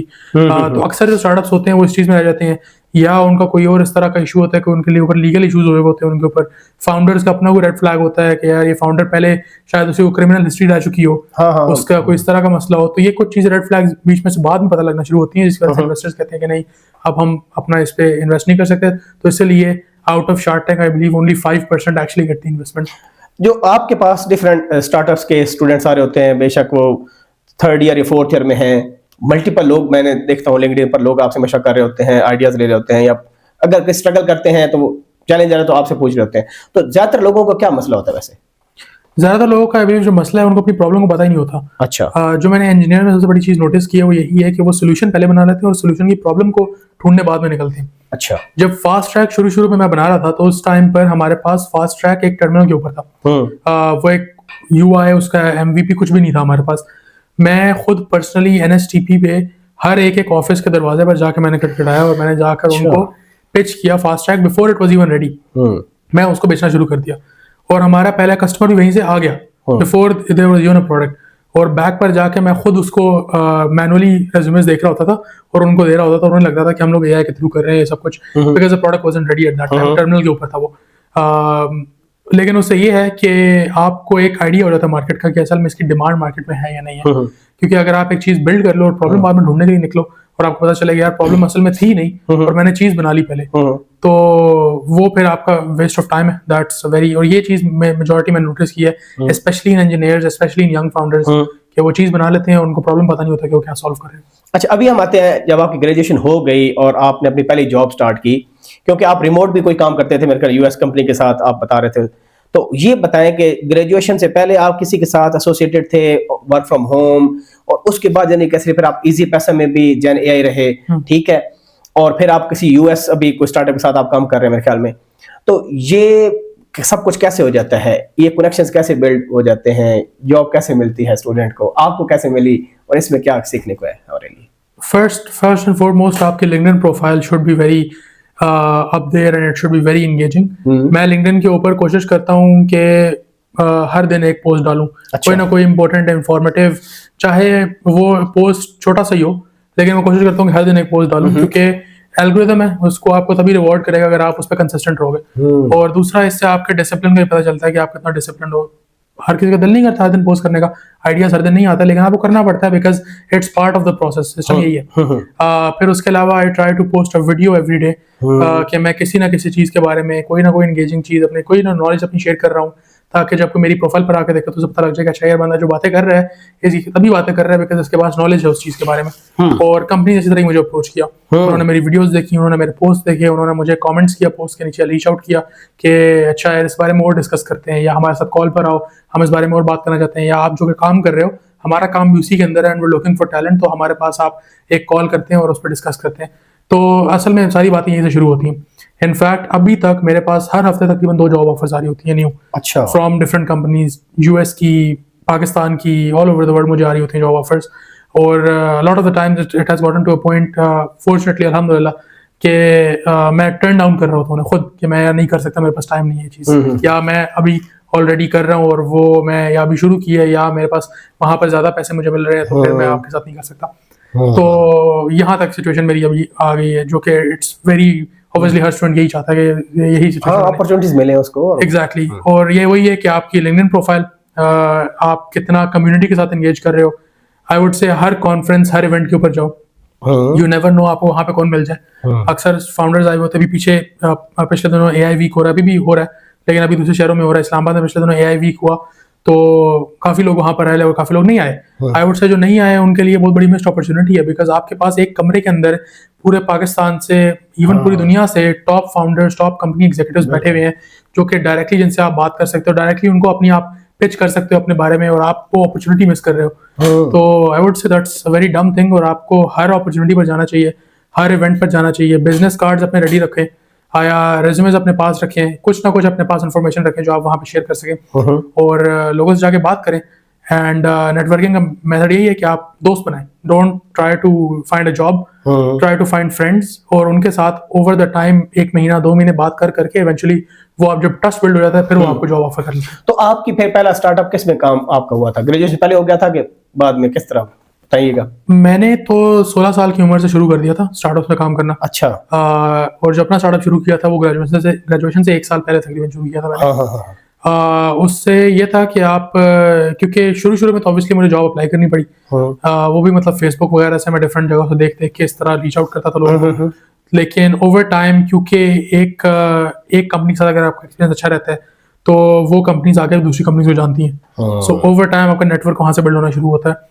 एंड स्पेशली अगर आप एक क्लाइंट फेसिंग रोल के ऊपर हो, जिस तरह मैं शुरू में very early on before university में क्लाइंट फेसिंग रोल्स में आ गया था, मैनेजरियल रोल्स में आ गया था, तो अगर आप एक क्लाइंट फेसिंग रोल्स में हो तो आपका वैसे exposure towards other companies, other executives बढ़ना शुरू होता है। और इवेंचुअली अभी इवन नाउ मुझे ऑफर्स आ रही होती हैं फ्रॉम पीपल जो कि एक टाइम पर मेरी कंपनी के कंपेटिटर्स होते थे। सो जैसी कंपनी खत्म होती थी, मैं किसी एक जॉब दूसरी जॉब में जाता था, तो उस कंपनी के जो कंपेटिटर्स थे वो मुझे रीच आउट कर रहे होते थे कि यार अपॉर्चुनिटी मिली है, अब इस बंदे को उठाना है। सो ये वही होता है जब आप अपना नेटवर्क ओवर टाइम बिल्ड कर रहे होते हो और आप एक क्लाइंट फेसिंग रोल्स पे होते हो, जब आप लोगों से बातचीत कर रहे होते हो तो आप वो जानना शुरू होते हैं, और ये फिर इस तरह की अपॉर्चुनिटीज वहीं से आती हैं। देखिए, अभी आप इजी पैसा को आपने अभी क्विट किया ना, आपकी पोस्ट देखी लिंक्डइन मैंने, और बड़ा थर्ड टाइम शायद पता 2-3 महीने 4 महीने पता नहीं, मुझे पता नहीं पता कितना टाइम आपने वहां स्टे किया। अभी करंट आपका रोल क्या है इस वक्त? आप क्या कहाँ एंगेज हैं, किस कंपनी के साथ हैं, ऑर्गेनाइजेशन के साथ हैं? अभी मैं एक सीनियर टेक कंसल्टेंट हूँ US firm, it's called Verso. In fact अगले हफ्ते से ही मैं उनके साथ शुरू कर रहा हूँ। This was my last week at easy पैसा।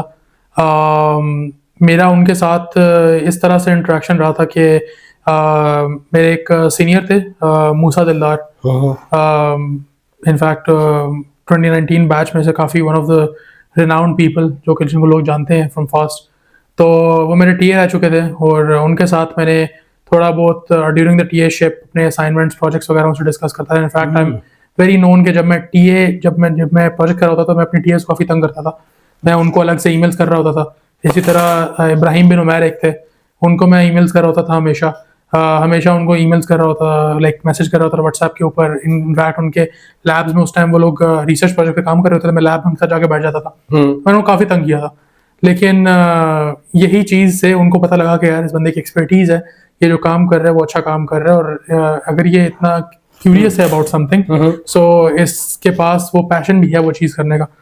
तो इस तरह करके मुझे वहाँ से उन्होंने वो उस फर्म में गए, और वहीं से जैसे उस फर्म में गए उन्होंने मुझे ऑफर कर दी कि आप भी हमारे साथ आओ एट अ सीनियर पोजीशन, और हमारे साथ बैठ के लाइक प्रोजेक्ट्स वगैरह पे सारा हमारे काम करो। तो इस तरह करके I got reached out by the CEO directly from the US. वो भी एक्स मैकेंजी पार्टनर रह चुके हैं तकरीबन 8 साल। अच्छा। तो he reached out to me directly because Musa भाई ने उन्होंने बोला था, तो वहाँ से मुझे ऑफर हुई। तो या दैट्स इसलिए आपने उनको कट कर दिया इसी पैसा। हाँ। अच्छा, मैं ये देखता हूँ कि आप डिफरेंट टॉक्स भी करते हैं, इनवाइटेड स्पीकर होते हैं, कभी नस्ट में, कभी कहीं कभी कहीं, अभी भी रिसेंट आपने कोई ऑनलाइन सेशन भी अटेंड किया है और करते रहते हैं आप। तो ये भी आपको लिंक्डइन प्रोफाइल देख के लोग आपको रीच आउट करते हैं, और इससे आप क्या सिखाते हैं, उधर जाके क्या बातें करते हैं, और ऑडियंस को क्या सीखने को मिलता है, और ये बता दें कि इसकी क्या लॉजिक है। मेजॉरिटी लिंक्डइन से ही होता है। ये अभी भी मतलब मेजॉरिटी टाइम्स रीच आउट हो रहे होते हैं। इनफैक्ट अभी मेरा पूरा हफ्ता ही तकरीबन सेशन से पैक था, कल भी अब मेरे 2 सेशन हैं। तो वही आपकी प्रोफाइल मैटर करती है फॉर दैट। और एज फार एज जो ऑडियंस को सिखाने वाला होता है, मैं कोशिश करता हूँ कि हर किसी को अपनी नॉलेज और अपने एक्सपीरियंस से सिखा सकूँ कि मैंने ज़िंदगी में क्या फेलियर्स किए हैं, किन चीज़ों से सीखा है, किन चीज़ें मेरे लिए काम की, और how other people can implement that. कभी कभार टेक्निकल सेशंस भी होते हैं। स्टूडेंट्स को अक्सर ये होता है कि हम पैसे किस तरह कमाएं फ्रीलांसिंग में, तो उसके लिए क्या सीखना चाहिए। तो ऑटोमेशन, क्योंकि आजकल एक बहुत बड़ी इंडस्ट्री बनी हुई है, जिसको हम आरपीए भी कहते हैं, रोबोट प्रोसेस ऑटोमेशन। तो वो आजकल एक बहुत बड़ी इंडस्ट्री बनी हुई है। तो उसके लिए मैं सिखा रहा होता हूँ कि आप कोडिंग सीखे बगैर किस तरह वो चीज़ इंप्लीमेंट कर सकते हैं, क्योंकि आजकल टूल्स काफ़ी उस तरह उस चीज़ के आए हुए हैं। तो उसके सेशंस होते हैं। उसके अलावा करियर वाइज सेशंस होते हैं। स्टार्टअप्स के भी मैं लेसन सेशंस वगैरह दे रहा होता हूँ। जैसे कल I have a session about कि आप अपना FIP को किस तरह अपने एक स्टार्टअप में कन्वर्ट कर सकते हैं।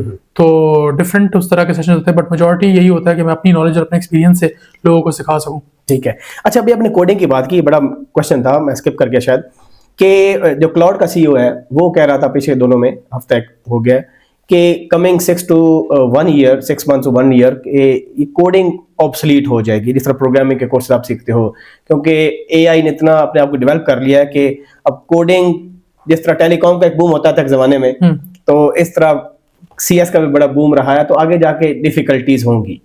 तो आप इतने टूल्स आ चुके हैं, आप इस पर क्या अपनी इनपुट देते हैं कि बाकी बात उसकी बात ठीक है, क्योंकि जिस पोजीशन पर बंदा बैठा है अगर वो बात कर रहा है और बाकी लोग भी बात कर रहे हैं, तो आप इस पर क्या सोचते हैं? अच्छा, cloud, the funny thing about this is कि क्लाउड का जो CEO है वो ये चीज़ 2023 से बोल रहा है। अच्छा। जब AI उस टाइम नया बाउल बना था, ChatGPT 2022 में आया था, एंथ्रोपिक 2023 में बना। तो ये उस टाइम से वो यही बात कर रहा है कि अगले 6 महीने में बस कोडिंग खत्म हो रही है। और उस टाइम से 3-4 साल हो गए, लेकिन कुछ खत्म नहीं हो रहा। इनफैक्ट अभी बढ़ गई है डिमांड।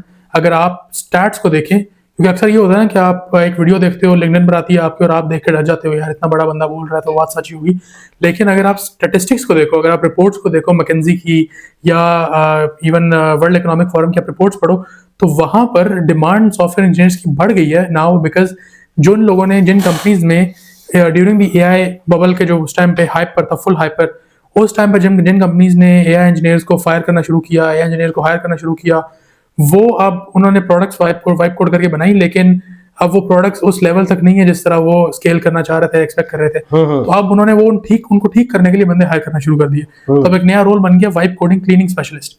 तो इनफैक्ट अब सॉफ्टवेयर इंजीनियर्स की, अच्छे सॉफ्टवेयर इंजीनियर्स की डिमांड और ज्यादा हो गई है। What I would say कि कोडिंग इन itself डेड नहीं हुई। I would say कि जो कोडिंग का लिखने वाला एस्पेक्ट था वो काफी हद तक कम हो गया। Now it's more on actual engineering, जो कि आपकी प्रॉब्लम सॉल्विंग है, जो कि आपका सिस्टम डिजाइन है, सिस्टम आर्किटेक्चर है। अब फोकस वहां बहुत ज्यादा शिफ्ट हो गया। तो अब now it's expected junior engineers के वो एक सीनियर इंजीनियर की तरह सोचें। तो ये मेरा इस पे ये इनपुट है कि कोडिंग डेड नहीं हुई, बट जो लिखने वाला एस्पेक्ट है वो काफी हद तक कम हो गया। बट स्टूडेंट्स को, यंग प्रोफेशनल्स को, they should absolutely focus on the architecture, the implementation, users तक किस तरह पहुंचाना है, वो चीजें बहुत मैटर करती हैं। और बाकी जो क्लाउड CEO की बात है, या इवन OpenAI के CEO, व्हाटएवर दे से, देखो उनका काम अपने इन्वेस्टर्स को खुश करना है। उनके इन्वेस्टर्स होते हैं, उनकी स्टॉक प्राइसेस होती हैं, उनका काम है उसको बढ़ाना। वो जब इस तरह की बात करते हैं तो इन्वेस्टर्स खुश होते हैं कि नहीं यार हमारी प्रोडक्ट टॉप पर जाएगी, उनके स्टॉक प्रॉफिट्स बढ़ते हैं, उनकी डिमांड मार्केट में बढ़ती है। तो उनका असल में मकसद ये होता है। मुझे लोग कह रहे होते हैं कि जो एंट्री लेवल जॉब्स होती हैं फ्रेश ग्रेजुएट्स की, अगर आपको कुछ अच्छा एक्सपीरियंस नहीं है, कोई अच्छी प्रोफाइल नहीं है, तो उनको काफ़ी स्ट्रगल करनी पड़ सकती है इन कमिंग ईयर्स। तो ज़ाहिर है हमारे थाउजेंड्स ऑफ स्टूडेंट्स ग्रेजुएट होते हैं एवरी ईयर, डिफरेंट यूनिवर्सिटीज़, अगर हम पूरे पाकिस्तान के भी देखें, इंडिया से भी लोग होते हैं।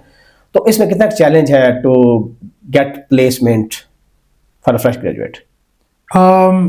आई वुड से चैलेंज है, एब्सोल्युटली है चैलेंज फ्रेश ग्रेजुएट्स के लिए बहुत ज़्यादा है, बिकॉज अगेन नाउ आपकी एक्सपेक्टेशन डिफरेंट हो गई है। यस एआई ने आपकी ज़िंदगी आसान कर दी है, but at the same time AI ने एक्सपेक्टेशन एक जूनियर इंजीनियर से बहुत बढ़ा दी है। आज से 5 साल पहले अगर आपको प्रोग्रामिंग लैंग्वेज आती थी, एल्गोरिथम्स आते थे, तो यू वर सेट, आप की टॉप कंपनीज में प्लेसमेंट हो जाती थी, आप टॉप यूनिवर्सिटीज में चले जाते थे, एवरीथिंग वाज गुड।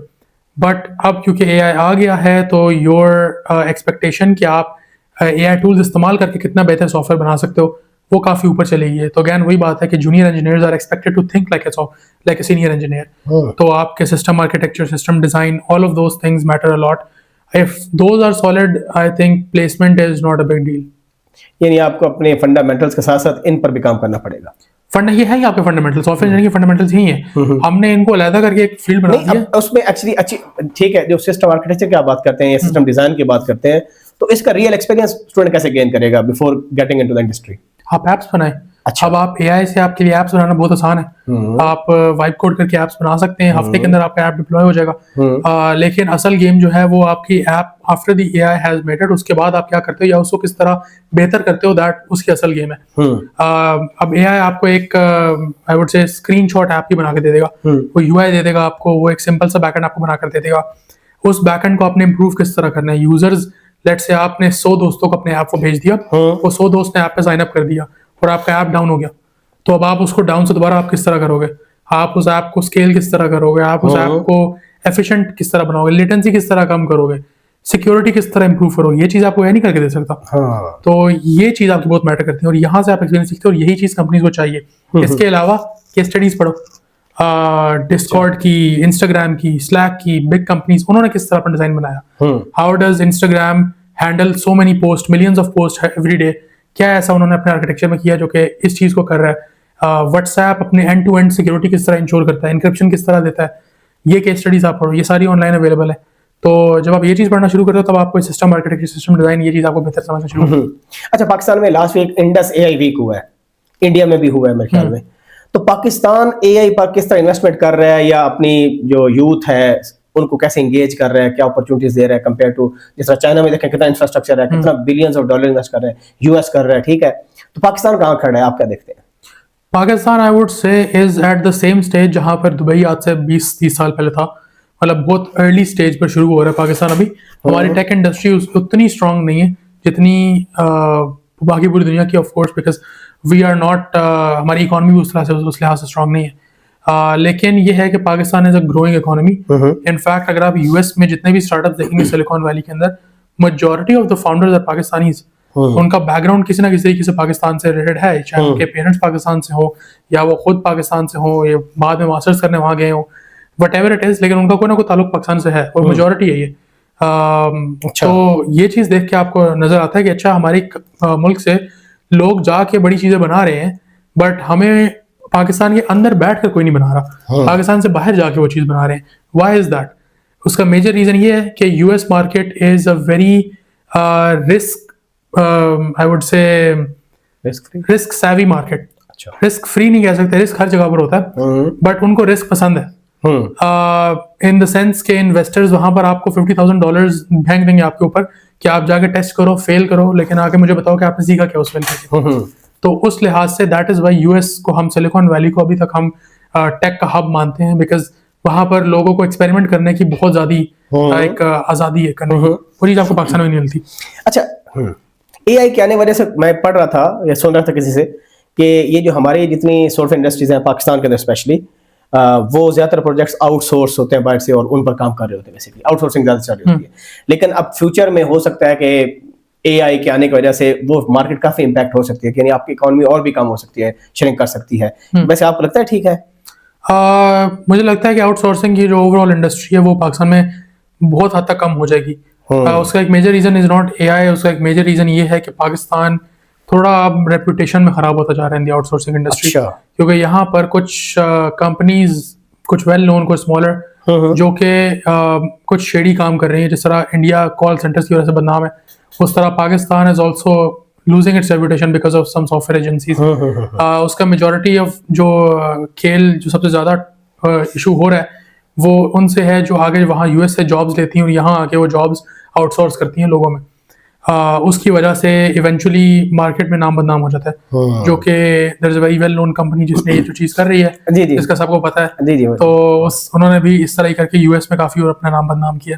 और इसी तरह मेजॉरिटी ऑफ जो हमारे सॉफ्टवेयर हाउसेज हैं, मेजॉरिटी हमारी सॉफ्टवेयर एजेंसीज हैं, in fact it was surprising for me कि कितना कॉमन है, मेजॉरिटी ऑफ एजेंसीज यही कर रही हैं। और उसकी वजह से हमारी जो आउटसोर्सिंग की एज अ होल इंडस्ट्री है वो आई वुड से बहुत खराब होने वाली है because of this stuff, because आप एक अनएथिकल काम कर रहे हो।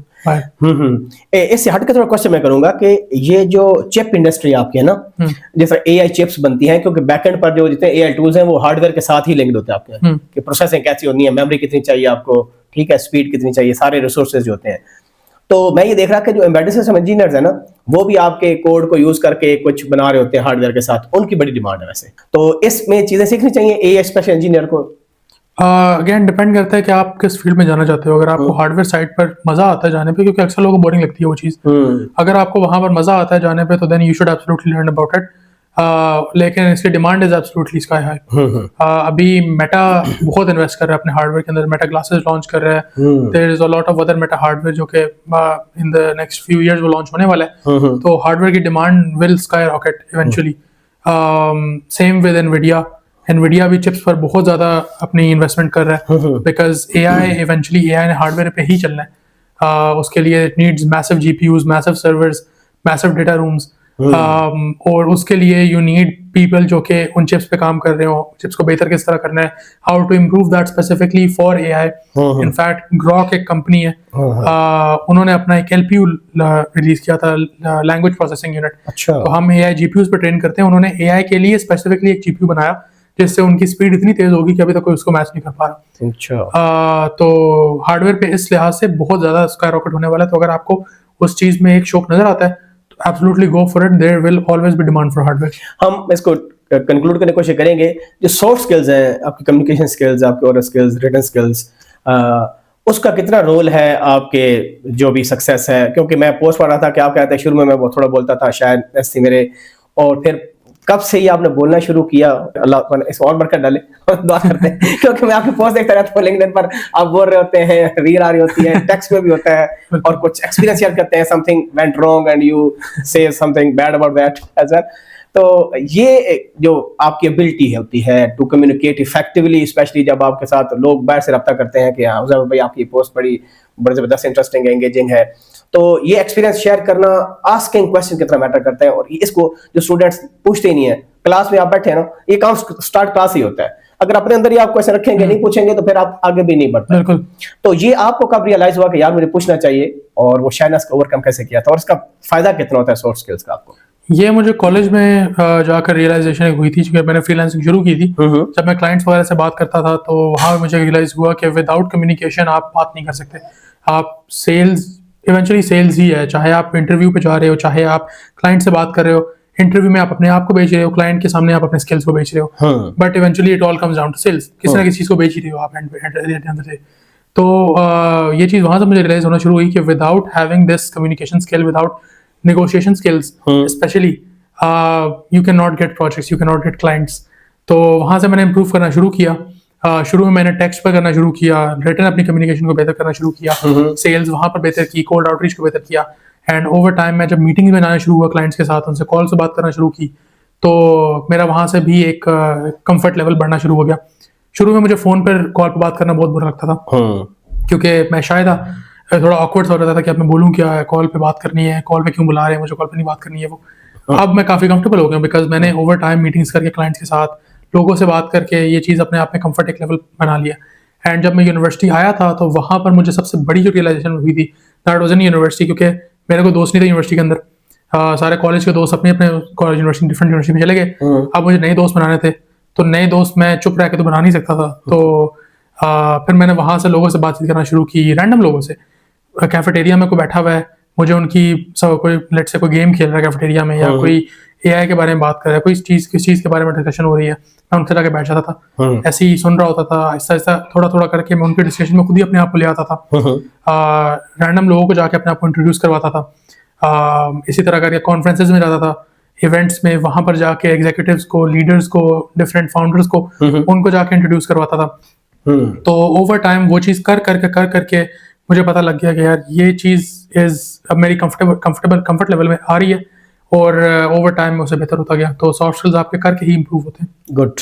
अभी आपका जो रिसेंट रोल था जो क्रिप्टोपिया में कंपनी किया है, एक्स इजी पैसा, ये अभी आप एक्स उसके एम्प्लॉय हैं, तो उसमें आप जेन एआई थे, और आजकल ये एजेंटिक एआई और ये काफी फैंसी वर्ड्स हैं, तो एक्चुअली आप करते क्या हैं और किसकी वैल्यू, स्टूडेंट्स को क्या बताना चाहेंगे, ये जेन एआई क्या होता है, एजेंटिक एआई हम क्या सीखेंगे, यानी वो क्या चीज आपके पास हो जो आप सेल करेंगे। जैसे आप सोल्यूशन आर्किटेक्ट की बात कर रहे थे, डिजाइन की बात कर रहे थे, तो ये जेन आई का ये जो पोजीशन है, एक लेमैन को क्या समझाएंगे, एक स्टूडेंट फर्स्ट सेमेस्टर का है, सेकंड सेमेस्टर का है, तो वो अपने आप को क्या बनाएगा, ये लास्ट मेरा क्वेश्चन है, इसको कंक्लूड करते हैं इंशाल्लाह। जेन एआई से पहले ना हमें ये चीज एक क्लैरिटी चाहिए होती है कि असल में एआई है क्या। अक्सर लोगों को लगता है कि एआई चैट जीपीटी के बाद से शुरू हुआ था। That's not true at all. AI 1950 से 1960 के अंदर पहला जो डीप लर्निंग मॉडल था वो तैयार किया गया था, और उसके ऊपर पेपर पब्लिश, तब से पेपर पब्लिश होते आ रहे हैं। तो एआई हमारे पास तब से है। अब जो generative AI, that is just a new wave या new aspect within that AI. हमारे पास पहले डीप लर्निंग होती थी, हमारे पास रीइंफोर्समेंट लर्निंग थी। उसका यह था कि आपने इनपुट दिया और उसके अगेंस्ट आपको एक आउटपुट मिल गया। लेकिन जनरेटिव एआई है कि आपने एक इनपुट दिया, उसके अगेंस्ट आपको मल्टीपल आउटपुट्स मिले। अच्छा, वो मल्टीपल आउटपुट्स आपको टेक्स्ट की फॉर्म में मिल रहे हैं, इमेजेस की फॉर्म में मिल रहे हैं, व्हाटएवर इट इज, लेकिन आपको एक इनपुट से मल्टीपल आउटपुट्स मिल रहे हैं। तो इसलिए हम उसको कहते हैं कि वो जनरेटिव है, क्योंकि वो नई चीज जनरेट कर रहा है, not directly inside of your input. और agentic AI is just a part of generative AI. Generative AI as a whole umbrella term use करते हैं हम, और एजेंटिक एआई इज जस्ट कि हम जो चीजें जनरेट हो रही हैं, एलएलएम अगर टेक्स्ट को जनरेट कर रहा है तो वो उस टेक्स्ट को ही अपने आप को दोबारा फीड करे, और उस टेक्स्ट से लेकर नया टेक्स्ट जनरेट करके अपने आप से सोचे, रीजन करे। अच्छा, इसको हम रीजनिंग मॉडल्स भी कहते हैं, और इसी चीज को हम एजेंटिक एआई कहते हैं। तो it's just a part of gen AI. और as far as what I do in this whole domain is kind of both. मैं डिपेंड करता है कि यूज केस के ऊपर। अब जैसे एक एग्जांपल ये है कि इजी पैसा में there is a chatbot that they launching now called Hello. अब वो एक अभी right now it's a very simple chatbot जो कि आपको इजी पैसा ऐप के ऊपर आपकी ट्रांजैक्शन हिस्ट्री को देखकर, आपके ओवरऑल इजी पैसा के जो गाइडलाइंस है उनको देखकर as a customer support agent काम करता है कि आपकी मदद कर सके, आपको बेहतर एक तरीके से गाइड कर सके विद इन दी ऐप, ताकि आपको कॉल ना करनी पड़े कस्टमर सपोर्ट को। और लेकिन over the whole duration of the next उनका जो रोड मैप है, they want to make it a whole social banking app कि एआई आपके लिए काम भी करे उसके अंदर। तो अभी इज राइट नाउ जो वो टेक्स्ट जनरेट करके आपको सवाल के अगेंस्ट जवाब दे रहा है, दैट्स जनरेटिव एआई। लेकिन जब वो उसके अगेंस्ट एक्शन परफॉर्म करना शुरू हो जाएगा तो देन उसको हम बोलेंगे अब वो एजेंटिक एआई की तरफ चला गया। अच्छा अच्छा। मतलब भाई आपको फील करते हैं कुछ चीज रह गई है या कोई एडवाइस आप देना चाहिए स्टूडेंट्स के लिए, क्योंकि मैं भी कुछ बातें हमने स्किप कर ली हो जो प्लान ऑलरेडी थी, क्योंकि मैंने ऐसा एग्जीक्यूशन ऐसे नहीं की। इफ यू फील कि कोई चीज मिसिंग है तो, या कोई आप एडवाइस देना चाहें स्टूडेंट्स के लिए जो कुछ डीमोटिवेटेड होते हैं स्टूडेंट्स के, यार फ्यूचर कैसा होगा, काफी क्लाउड नजर आ रहा है, ठीक है, और जो पेरेंट्स हैं जो अपने बच्चों को कंप्यूटर की डिग्री करा रहे हैं वो भी एक होप के साथ कराते हैं ना कि हम इन्वेस्टमेंट कर रहे हैं, बच्चे आपको बेसिकली इन्वेस्टमेंट पे आप खुद कर रहे हैं बेसिकली, आप फील करते हैं कि वो आपको रिटर्न देंगे, ठीक है। तो पाकिस्तानी आवाम को क्या मशवरा देना चाहेंगे, या कोई आपको अपनी तरफ से कोई?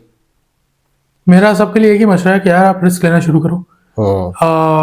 देखो, आई वुड से 20s आपके जो हैं, early 20s, even mid 20s, these are the best time of your life to make money, to learn skills, कि आप अपनी जिंदगी को इम्प्रूव कर सको, आप अपने इर्द गिर्द जो लोग हैं उनकी जिंदगी को इम्प्रूव कर सको, और आप उस चीज में काम करो जहां पर जेन्युइनली आप एक दुनिया के अंदर एक मकसद क्रिएट कर रहे हो। नॉट जस्ट आप हर दिन ऑफिस जा रहे हो, घर वापस आ रहे हो, बट ऑल्सो आप जो काम कर रहे हो उसका दुनिया के अंदर कोई इम्पैक्ट है, कोई ना कोई उससे अच्छे तरीके से इम्पैक्ट हो रहा है। तो these are the best years of your life, क्योंकि आपके पास एनर्जी टॉप पर है, आपकी रिस्पॉन्सिबिलिटीज आज सच नहीं है। भी बच्चे तो आपके होंगे नहीं इस एज के दौरान, अक्सर लोग हैं, तो आपके ऊपर कोई ऐसे रिस्पॉन्सिबिलिटीज डायरेक्टली नहीं है। आपके पास यू नो वो इशू नहीं है कि आप अगर फेल हो गए तो आपके पास कोई बहुत नेगेटिव इम्पैक्ट चला जाएगा या आपकी जिंदगी खत्म हो जाएगी। आपको वो टेंशन लेने की जरूरत नहीं है। तो these are the best time कि आप रिस्क लो। अगर आप स्टार्टअप शुरू करना चाहते हो तो कर लो शुरू startup. There is nothing wrong with running a startup. Fail हो गया ठीक है, अक्सर लोग होते हैं, no one succeeds in the first try, okay fine, that's good. आपने कुछ सीखा वहां से। जॉब्स के ऊपर आप try to get the best opportunity that you can. पहली जॉब मिले उसको हमेशा एक्सेप्ट ना करो। There is always better opportunities, better offers. कोशिश करो बेहतर से बेहतर कर सको। पहली जॉब के ऑफर को लेके अगली कंपनी के साथ नेगोशिएट करो फॉर अ बेटर ऑफर। तो रिस्क लो चीज जिंदगी के अंदर, चांसेस लो। हैकाथॉन में पार्टिसिपेट करो। लगता है हार जाओगे, ठीक है, हार जाओगे, ज़्यादा क्या होगा, हर कोई हारता है। No one succeeds every time. तो चांसेस देना शुरू करो। यू नेवर नो कि चांस आपका कहाँ पर काम कर जाए। मैं अपनी एग्जांपल ही देता हूँ। गूगल का जो हैकाथॉन था, चांस था मेरे लिए। आई नेवर थॉट कि वो कभी सक्सीड करेगा। इतनी बड़ी कंपनी है, पूरे एशिया के अंदर से वो लोग कम्पीट कर रहे हैं। 3,300 टीम्स थी उसके पूरे कॉम्पिटिशन के अंदर। और मुझे क्यों वो चूज करेंगे उन सब में से। तो ऑब्वियसली ये हर किसी के माइंड में ही होता है, बट चांस लिया and it worked out. In fact मुझे यहाँ तक इशू हुआ था कि जो प्रोडक्ट डेवलप की थी मैंने, राइट एज द जजेस वर टेस्टिंग द प्रोडक्ट, क्योंकि हमने उसके पीछे वो कुछ मैट्रिक्स डाले हुए थे डेटाबेस के अंदर कि वो हमें बताया कि कब लोग इस्तेमाल कर रहे हैं उसे, ताकि हमें पता लग जाए कि वो किस तरह इस्तेमाल कर रहे हैं। Right as they were testing the product, हमारी प्रोडक्ट काम ही नहीं की क्योंकि सर्वर डाउन हो गया था। अच्छा, तो जजेस इस्तेमाल ही नहीं कर पाए, हमारी प्रोडक्ट फेल होगी और हमें लगा कि यार बस दिस इज द एंड, खत्म हो गया। उस टाइम पर आई टुक अ वेरी क्रूशियल डिसीजन कि मैंने जो जज थे, देवर इंडियंस, उनकी पूरी इंडिया में टीम थी। जो जज थे, I found out his email through his LinkedIn profile. अच्छा, उनका क्योंकि नाम हमारे पास आता उसके अंदर, जब उन्होंने साइन अप किया तो हमारे पास उनका नाम कैप्चर हो गया था। तो I found his LinkedIn, I found his email. मैंने उनको कोल्ड ईमेल की कि आई नोटिस्ड कि आपने हमारा ऐप यूज किया और ऐप काम नहीं किया, तो हमने ये ऐप ठीक कर दिया। उस टाइम सुबह के 6 बज रहे थे, मैं पूरी रात बैठ के उस ऐप को ठीक किया। हमने ये ऐप ठीक कर दिया, अब आप दोबारा इस ऐप को टेस्ट करें and let me know if it works for you now. Cold email, completely cold, कोई एक्सपेक्ट नहीं कर रहा था, वो भी नहीं एक्सपेक्ट करते कि बंदा करेगा। कोल्ड ईमेल की और उन्होंने रिप्लाई किया। 2 दिन बाद मुझे रिप्लाई आया, कहते हैं let the team know again. दोबारा टेस्ट किया, गूगल के अंदर हो गया। तो this was a risk that I took. अक्सर लोग नहीं लेंगे ये, लोग डरेंगे कि यार क्या सोचेंगे हमारे बारे में, अगर वो क्या ऐसा ना उन्हें बुरा लग जाए कि आप तो फेल कर दें हमें इस चीज़ के बारे में, इस चीज़ पे डिस्क्वालीफाई कर दें। लोगों के दिमाग में ये चीज़ चल रही होती है। उसका फिर करके क्या निकला जब उन्होंने दोबारा टेस्ट किया? फिर पास हो गया। पास हो गया। गूगल में हम लोग गए फिलीपींस, हमें गूगल ने इनवाइट किया। गूगल के ऑफिस में हम लोग गए, पूरा कॉन्फ्रेंस वहाँ पर फिलीपींस में पूरा हमें स्पॉन्सर करके कॉन्फ्रेंस में बुलाया, सब कुछ हुआ। तो it was amazing, but it all happened because वो एक रिस्क लिया, एक चांस लिया और वो चांस चल गया। तो बिगेस्ट एडवाइस, रिस्क लो, चांसेस लो। ठीक है, थैंक यू वेरी मच हुज़ैफ भाई। अल्लाह आपको मजीद कामयाबियों से नवाजे। और हम चाहते हैं कि लोगों को फायदा हो, क्योंकि लॉन्ग पॉडकास्ट को देखता नहीं है एनी हाउ, लेकिन कुछ देखने वाले भी हैं। बिल्कुल, हमारा है कि मकसद ये था कि आपका मैसेज के थ्रू काफी कुछ लोग जो क्वेश्चंस के आंसर मिल जाए लोगों को, क्योंकि कुछ आपको पता है ना कि इस तरह की डिस्कशन बहुत थोड़े लोग करते हैं और आपका एक्सपीरियंस काफी डाइवर्स है, शुरू से आप काम कर रहे थे। तो मैंने कहा व्हाई नॉट कि आपका ही एक्सपीरियंस शेयर किया जाए और मुख्तलिफ जगह जहाँ पर कर रहते हैं। और लोग रियली जब आपको बंदा टॉक करने जाता है तो लोग लाइट लेते हैं कि जी ऐसे ही अपनी बातें करेगा। एक बंदा अपनी जिंदगी का निचोड़ आपको बता रहा है कि भाई मैंने ऐसे सीखा, मैं ऐसे फेल हुआ, ऐसे ओवरकम किया, तो बड़ी बात होती है। लेकिन लोग जाते ही नहीं है। जिस आप कह रहे थे कि वो या ये कोई भी कह रहा था कि जब आपने ये स्टार्ट किया था गूगल डेवलपर या कौन सा कोडिंग डेवलपर, क्या नाम था? Fast developers club. हाँ, उसमें वो कह रहा था कि इंडस्ट्री की कोडिंग सिखाते थे बच्चे में, जो रियल टाइम प्रोजेक्ट होते थे। यूनिवर्सिटी वाली कोडिंग असाइनमेंट वाली नहीं, यूनिवर्सिटी में चल रही होती है, लेकिन इंटरेस्ट बहुत थोड़े लोग लेते हैं। एब्सोल्युटली। इनफैक्ट मैं सेशन जो दे रहा होता हूँ उसमें से भी मतलब इतनी चीजें सिखा रहा होता हूँ, शायद उसमें से 2 लोग जाके उसके बारे में घर में कुछ सर्च भी करेंगे। तो इवेंचुअली आपने वो डिसिप्लिन खुद ही बिल्ड करना है। तो इट्स अप टू यू। चले जी, बहुत शुक्रिया। अगर आप फील करते हैं कुछ चीज मिस सही है तो आप कमेंट सेक्शन पूछ सकते हैं। हुज़ैफ भाई के लिंक्डइन आईडी मेरी जो प्रोफाइल है बेसिकली मैं शेयर कर दूंगा, ठीक है। और मेरे लिंक्डइन भी देख लीजिएगा आप, वैसे 10 में से रीड शीट भी आती है और पोस्ट वगैरह भी होती हैं, comic podcast and stuff like that. अल्लाह आपको कामयाब करे, ढेर सारे दुआ आप लोगों के लिए भी, हमारे लिए भी दुआ करें। अल्लाह हाफिज़, अस्सलाम वालेकुम।